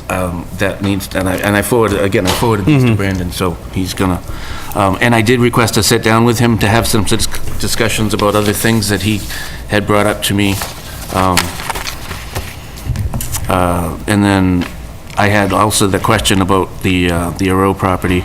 The Tri-Town has been modified. It's listed in there in its original facet, and it's been modified now. It's reduced down to 6 buildings total. Anyway, Yeah, I mean, the number of units hasn't changed, the building total has. right, right. So I think that there needs to be a little bit of a correction there on page 18 in the planning. On page 19, it says something about 85 miles of road, and I've heard Jack time and time again say we're about 100. That's really not planning though, so, I had similar comments to the subbasins and the Shirley, water bodies, 28, 29, those are specific to the Stormwater Task Force. Page 30 as well.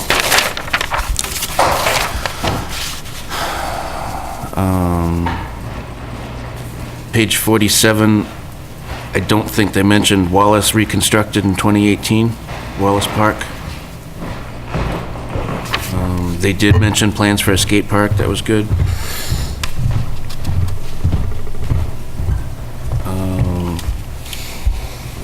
And I think that's the extent of the planning board specific. Yeah, everything's in there, that we can think of. Yeah. But if there is something, like I said, there's something that you can think of that could be covered by a grant, throw it in there. Yeah, no, I thought it was an excellent job. I mean, 278 pages, I read all of it except for the ADA appendix, Compliance, which I yeah. think will make maybe a third of that. Yeah, Yeah, yeah. very good draft. Good. So, yeah, so what they're looking for is just some backup, because it'll help when it goes to the state. They're just looking for acceptance from the state, but it helps if all the boards would just say, yes, we're on board. Sounds good. I don't know what form that's going to take. He said that it would be basically up to you, whether it would be one letter, everybody's, or a letter from each individual board, whatever. I think a letter from each individual board looks better. Okay. Yeah. I think, each group writing you a letter, you add 10, 15 pages of letters of support. Okay. And, if I'm happy to write one and write one for the planning board as well. So Okay. it doesn't need to be, I think it's better to have more is more. So it's really up to us. I mean, Paula, this is legit. I've read everything, and it's all good stuff. Can we move to a motion to support it and present a letter of support, or would you like to get some answers from? Oh, no, I have no problem. Okay. Sending a letter of support. Yeah. So can I make a motion Of course. that we send a letter of support for the open space plan? Second. Any discussion? All in favor? Aye. Aye. Aye. Aye. Aye. Thank you. Unanimous. All right, so next is the reason for our meeting tomorrow evening. Adult use marijuana prohibition ballot initiatives. So you should have a memo and a list of articles for the warrant and the ballot, and it's only 4. Really? Because these are the establishments that would fall under that. Cultivator, manufacturer, testing facility, and retailer. So you didn't include transporter? I didn't, because an individual transporter,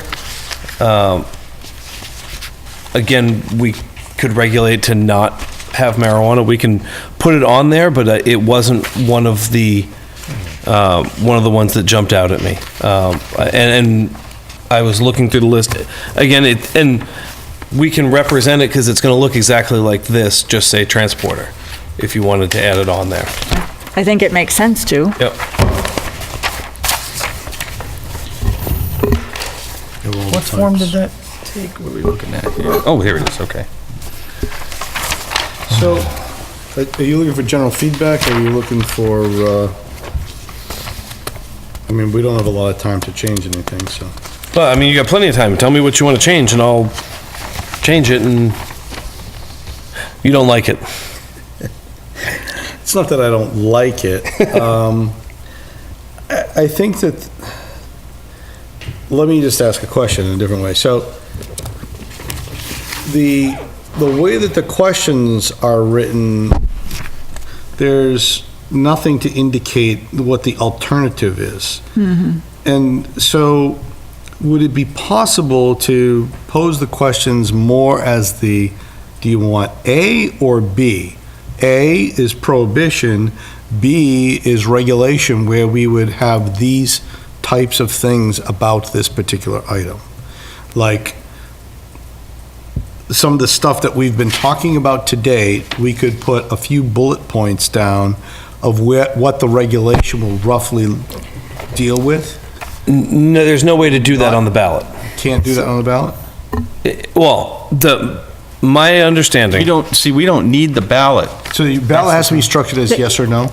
Yes. Yeah, the ballot doesn't, we don't need the ballot to pass our regulations. That's exactly my point. These are written like articles. Like I town think the meeting. ballot question the ballot question we want to ask is, do you want to prohibit this? Yeah. Correct. It has nothing to do with adopting these Well, regulations. you have to have the article, and it would say to prohibit marijuana establishments as such, marijuana cultivator. And- Right, so like, this is the town of Sharon, this is their sample ballot question. Actually, that's the ballot question. Shall the town of Sharon adopt the zoning bylaw amendment as set forth below, which amendment would prohibit the operation of all types of marijuana retailers as defined in general law, chapter 94G, section 1 within the town of Sharon? So why can't we do that for the 4 questions? And if they pass, if they say, okay, yeah, we're prohibiting everything, then we don't have to ever do these articles. But if they say, no, we're not going to prohibit it, then we go with the articles, which are these. Well, in fact, No, in fact, we're going to do the other way around. these are going. Articles will go to town meeting, Oh, okay, then the okay. ballot will be after. There's The ballot is after, okay. Okay, so Okay. these are the article questions, so then Okay. Ken is right, I agree with Ken. Yeah, so, I mean, we can It put should South be- the town of Lunenburg vote to prohibit marijuana cultivator as. These are the Because these articles. are after the Correct. town meeting. These are not the vote, the poll ballot. questions, the ballot Well, the questions. ballot question will look Has to be exactly the like this, article. but it will, yeah.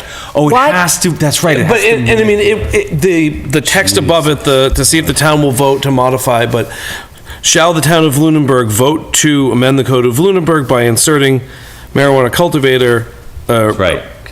by inserting marijuana cultivator prohibition. You see, so that, Paula, this They have to be the match. same, they have to match. Have to be exactly the They same. have to be exactly Yeah. the same. Yes. Okay, that's the Okay, so problem. That makes it explains tougher, why it's- okay. And that's why I put the definition in, so we know Get marijuana ugly. cultivator is. Yeah, that's And I ugly. put the said prohibition shall take effect after the passage of the ballot. Okay. Okay. So then we're gonna have 4 other articles on town meeting? Correct. Well, 5 It others. has to be 5. You need the 5th one. We need Transporter. the transporter one. And it'll essentially, Get away from the image of him. I keep seeing him too. sliding across an Audi hood with a bag of weed for you. Every time you say it.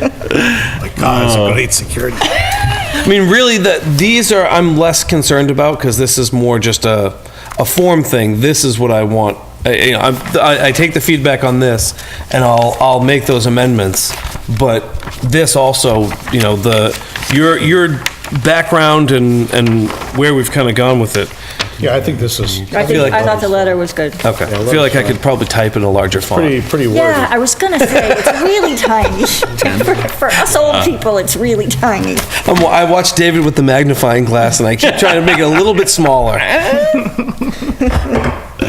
Were you trying to fit it all on one page? No, I just messing with us. The 8-point font was popular that day. I don't read the actual paper most of the time, so I see it on the screen. Oh, and it's even 6 on the next page. So I'll make those amendments to that and add transporter and get it over to them first thing in the morning. Okay. Oh, it's the same. Thank you for doing that. Yes, thank you.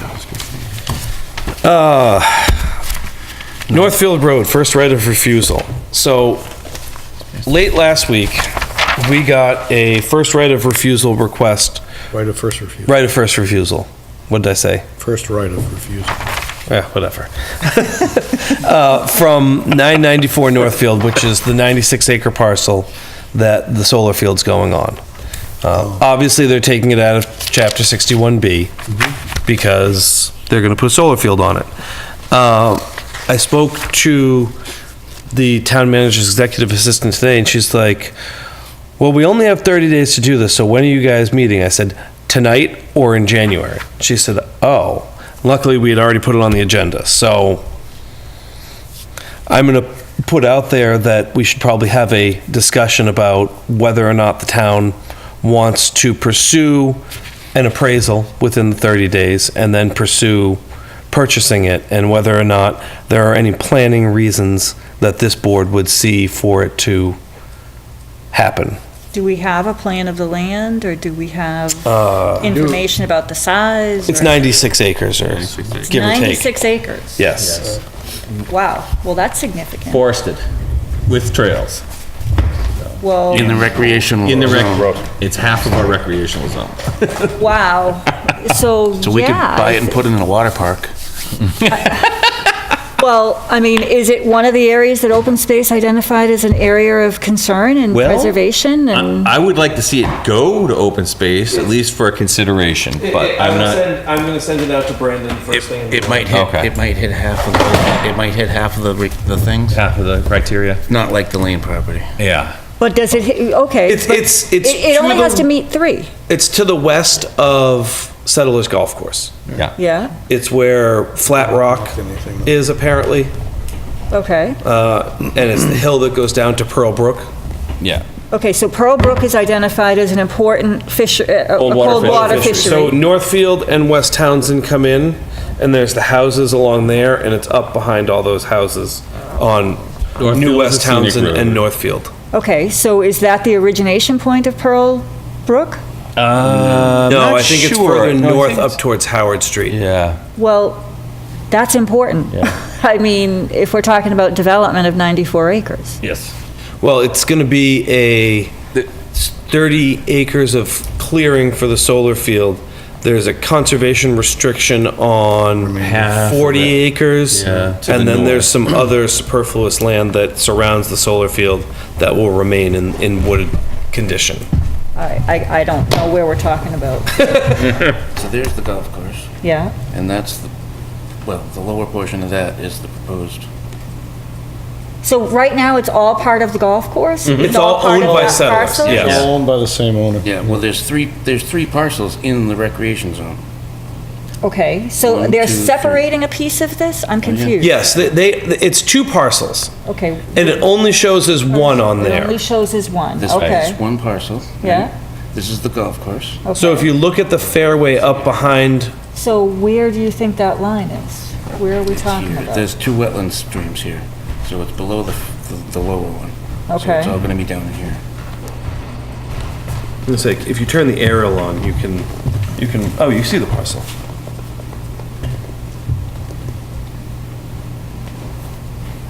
Oh, you gotta turn zoning off. That's all right, I can see the parcel. So it's basically this section?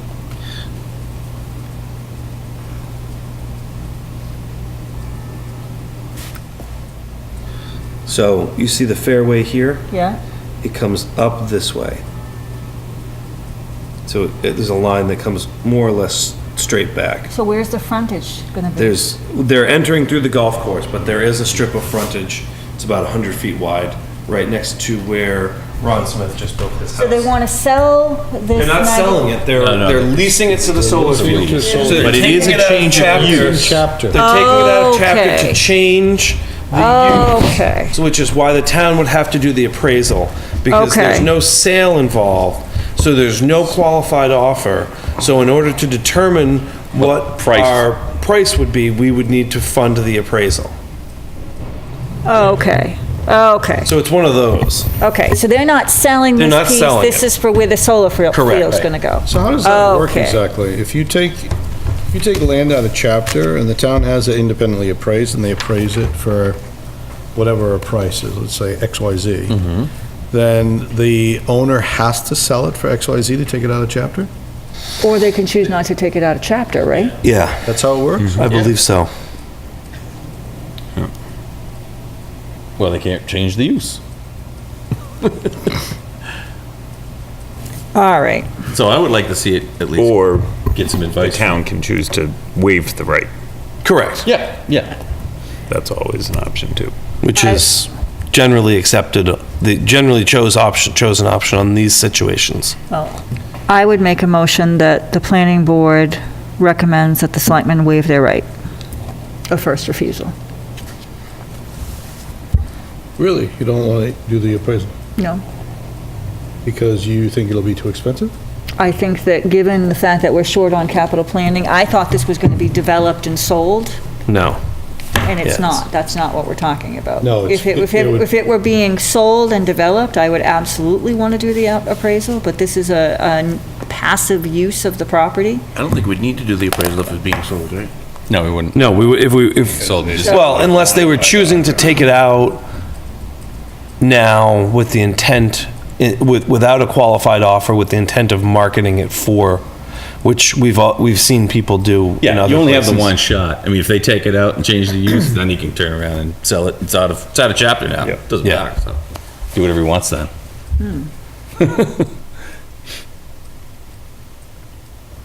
So then he could sell it to the solar company, and the solar company in 20 years, when they're done with it, they could then develop it. And then you're not dealing with someone that you know, you're dealing with a corporation. So there's a motion on the floor. I'd like to see it go to, It'll go to open space. at least go to open Yeah. space for a recommendation. Well, there's not a second on that motion, so.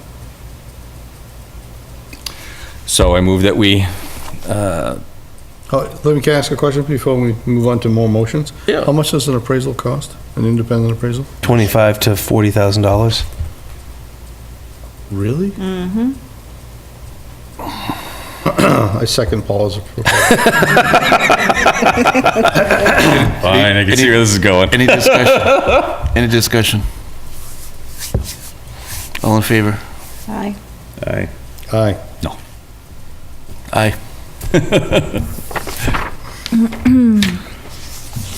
You gotta realize what you got and what you can get with that. And when it's not much, it's not much.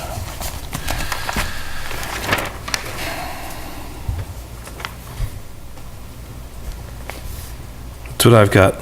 Solar energy systems? I don't have anything new on that, Okay. Notices and communications? which have been scanned to you. Meeting schedule? So tomorrow with the Board of Selectmen on pot, What time is the? 6:30. Is that 6? 7 PM. 7 PM? Oh, I'm sorry. Yep, 7 p.m. And are we early on the agenda? Far as I know, Our agenda's for 7, right? yes, our agenda is for So 7. we're gonna open up and Okay, so it's Start right at the talking. very beginning, yeah, because I have a time restriction at 7:30, so. And as I said, I will not be able to attend. Are you going to be there? What's on January 14th, anything? Not as of right now. Okay. We should have a discussion about the master plan. We should, the open space plans will hopefully have been finalized and submitted to the state by then, right? Yeah, so One would hope. Okay, so we won't need to talk about that. and continuing marijuana. We've also got a continuation of, oh no, that's till February. Yeah, I was gonna say. If we can need to start writing. Yeah, writing this plan and reviewing content. You had said that you'd have. Yes, it I by the end of expect- the year, yes. so I think So I January expect 14 and 28. we'll start to have a discussion on what the draft looks like, and you'll have the draft and start talking about it. Yeah. Yeah. Do we think that it might be good to have just a board discussion about Chapter 40, Section 80 or 81, whichever it is? And, I mean, we could roll that into the discussion about the master plan, but the master plan is just one section of that. Sure. Of that, like, 30 or 40 Yeah, makes sections. sense. Yeah? Yeah, we're the first thing after announcements on their agenda tomorrow. Good. Did you get that about master plan stuff? Mr. Bernie? Yes, having the discussion about master plans on the 14th. Yep. And master Chapter plans 40. And Chapter 40, Chapter 40. Section 80 or 81, whichever it was that this. Deals with master. 40 or 41? It's either 40 or 41. If it's not under 40, it's under 41. It's the designation of boards and committees, basically. 40, is it 48? No, 48 is the zoning act. I thought 41 governed, It's 40, 48, or 41. Okay. Yeah, Whatever and regulation. and it's relegates 80 to something. the Planning board. You Yeah, can figure that out. There we go. Chapter memorized all 41, the numbers section yet? 81. You haven't memorized the numbers yet?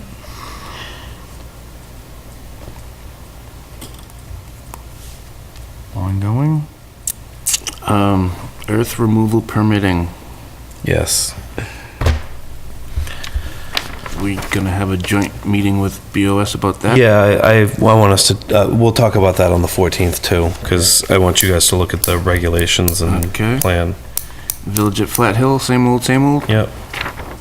Economic development, we got some? You got some. I think that we are having another meeting of the business town partnership. It's Amazon's coming to town. coming up in the next week. I And we're think getting it's, Starbucks. Yeah. I think it's on the Apple Store. 18th actually, at 5. Well, I hear rumors of the Harley House turning into condos from the recent auction sale. That's what I Yeah. heard too. That doesn't sound very fun, does it? No, they're gonna, to do The Harley House went up for multifamily, they're gonna sale? have to go to the zoning Yeah, it was so, it was auctioned. foreclosure auction. Really? Was it closed? I- Yeah. No, it's the closed. people tried to buy The it, and tenants were renting to own, I thought. Yeah. they got bought out, or they got outbid, and the new owner kicked them out. Really? Yeah. Geez, I would've liked to bid on that. And the Historical Commission would like to have collected a good number of things that were promised to them by the previous owners. All right, public comment. Look at them run to the microphone. I was listening for my echo. Board comments or concerns? Well, I'm going to kind of stir another hornet's nest. And it's relative to economic development. The planning board has been very silent on municipal buildings and reuse. And I know it's something that the Board of Selectmen has grappled with. I know it's something that there's a lot of talk about in the community. From a planning perspective, isn't that something that we as a planning board should talk about? Well, when Damon brought up Say, yeah. the fact that he had all those charrettes, he was a planning board member at that time. Right. So technically, we have. The building reuse committee, we participated in. And there was But- a recommendation that was made by that. Well, there was a recommendation made that the town didn't support. And Correct. so now it's still in limbo. And so I guess the question is, what happens? Does it just stay in limbo forever and we end up with unoccupied buildings? We or- have, we did, back in the day, the Tri-Town, the 40R.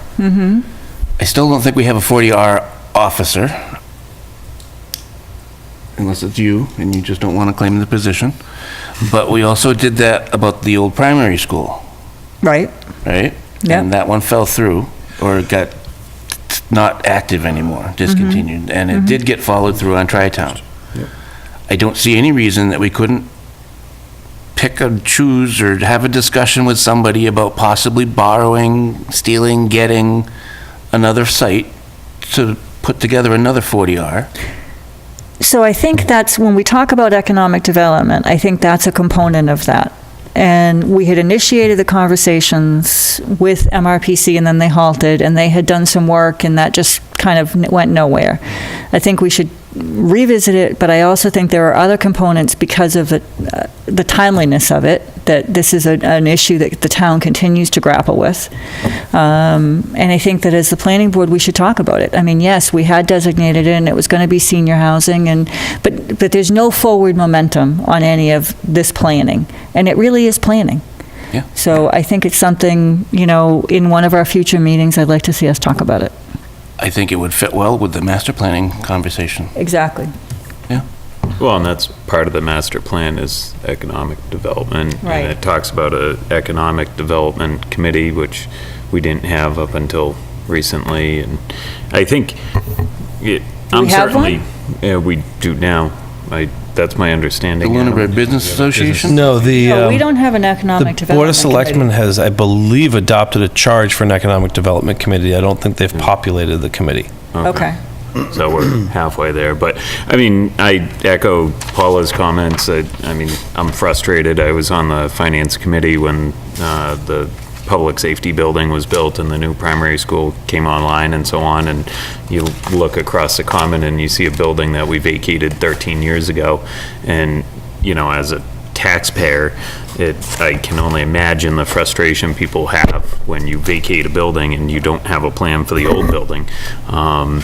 And I agree that we should be, I mean, it's our jurisdiction to do the master plan, and any of these proposed solutions that have come across the town meeting floor have been proposed by the selectmen, which really, it's not their jurisdiction to put forth this type of stuff. They own and control the Well, buildings. they do control the buildings, so.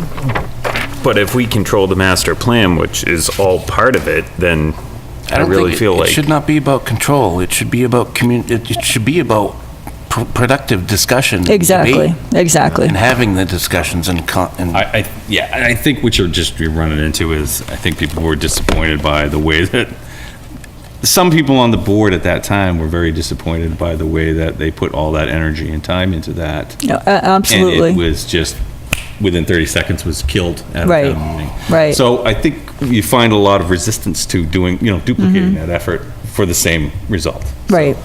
And I know it's a very, It's going to be a right. better source of power or authority to do something. It's a very controversial subject, and I know that.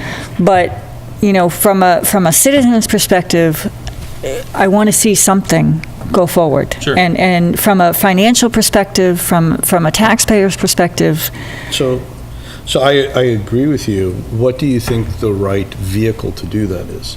Because as planning board, we can come up with ideas, we can solicit ideas, we can have charrettes, we can have public hearings, we can bring people in, and we can formulate an idea and formulate an approach and a proposal.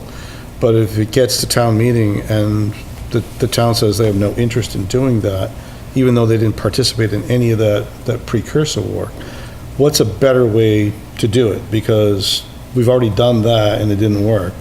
unfortunately, that is the way it has to go. Town meeting is the ultimate authority. That is How the do we form get of the government pulse of that we the town have. that attends town meeting so that we can hit a target that's closer to what the attendance of town meeting want? Right. That's a good Because question. the approach that we have taken in the past, and I'm worried that the same thing is going to happen with marijuana. The approach that we've taken in the past is that the people that are in attendance at our meetings here are not the strong voice at town meeting. And so how do we capture what the sentiment is there? Well, I think, personally, I think there has to be a lot more publication. I think once we promulgate regulations, and I think that once we put them out there, I think that when we have public meetings, I think there will be people present. And I think it's about getting that information to the right places. I think it's about getting it to the senior center, getting it to the library, getting it posted on the website, getting it in the newspaper, and really making people aware that there's going to be a meeting, putting it on the sign outside, that there's going to be, on the blinking sign that the police and fire have, that there's going to be a hearing on regulations, or that there's going to be a charrette. Personally, I think as a community, we need to do a better job of publicizing things. Agree more, and I think we've been trying to work on that.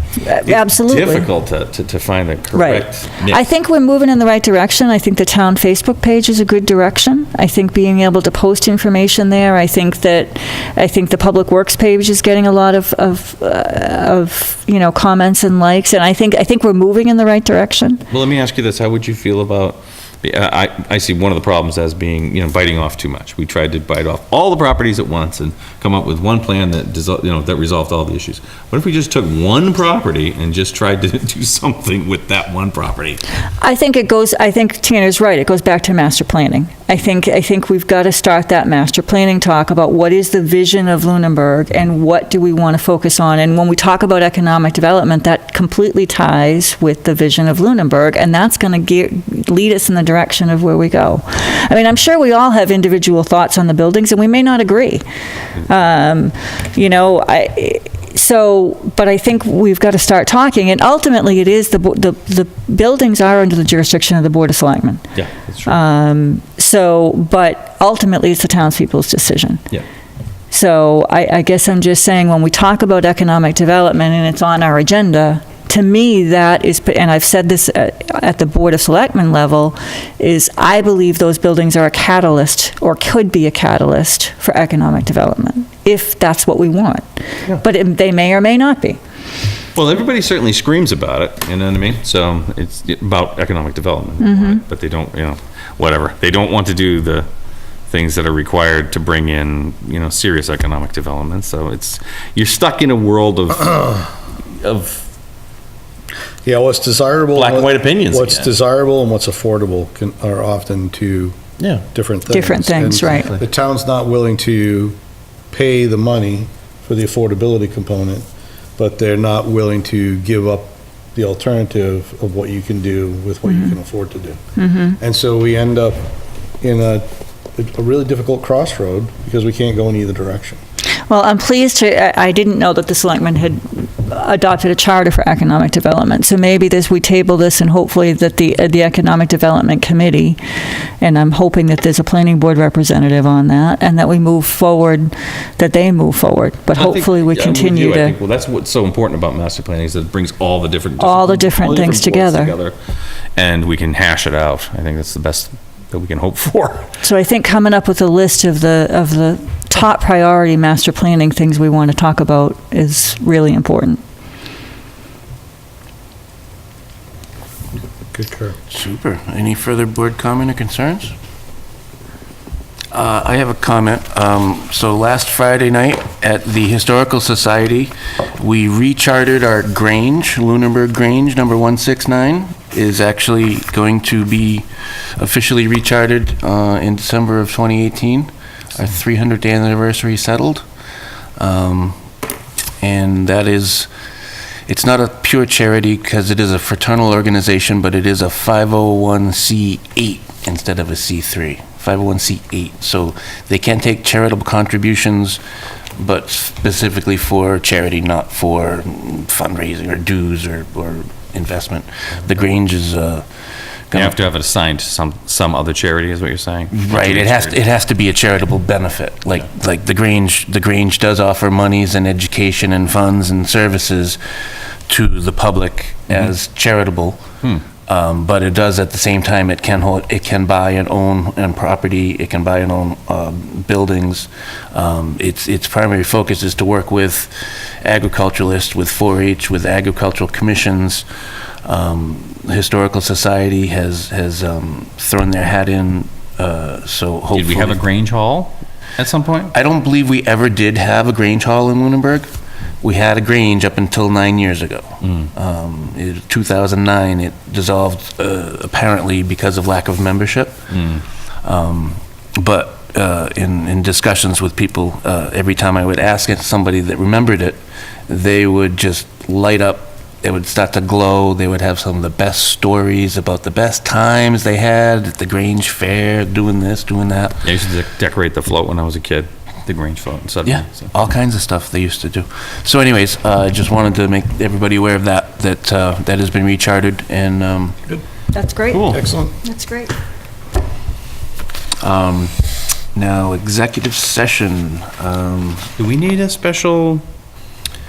Well, the chair needs to find that this is, I mean, because of the time, Mr. Bernie? no, Okay. you have till 10:30. 10:30. The chair would need to find that this is a special circumstance based on the fact that the meeting that would be discussed was not set until late Friday, and until today at the meeting, there was no understanding that there would be any sufficient discussion that would warrant an executive session. So if the chair finds that, he could request the motion as outlined.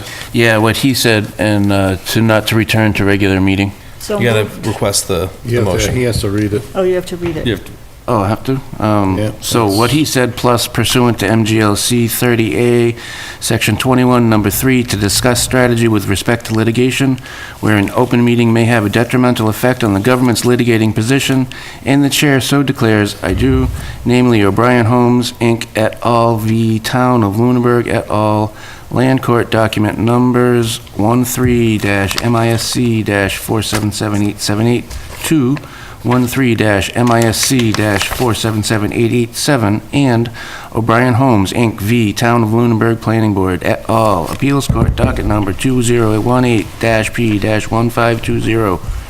I'd like to return to regular session. So moved. Second? Any discussion? All in favor? Roll call. Yeah, there's a roll call. Bertram. Aye. Mr. Cole. Aye. Mr. Chennis. Mr. Brockview. Aye. And an aye for myself. Thank you, folks. Close the door. Yeah, we're gonna let Dex cut off the camera and stuff first. What was that about 10:30? What happens at 10:30? We have our regular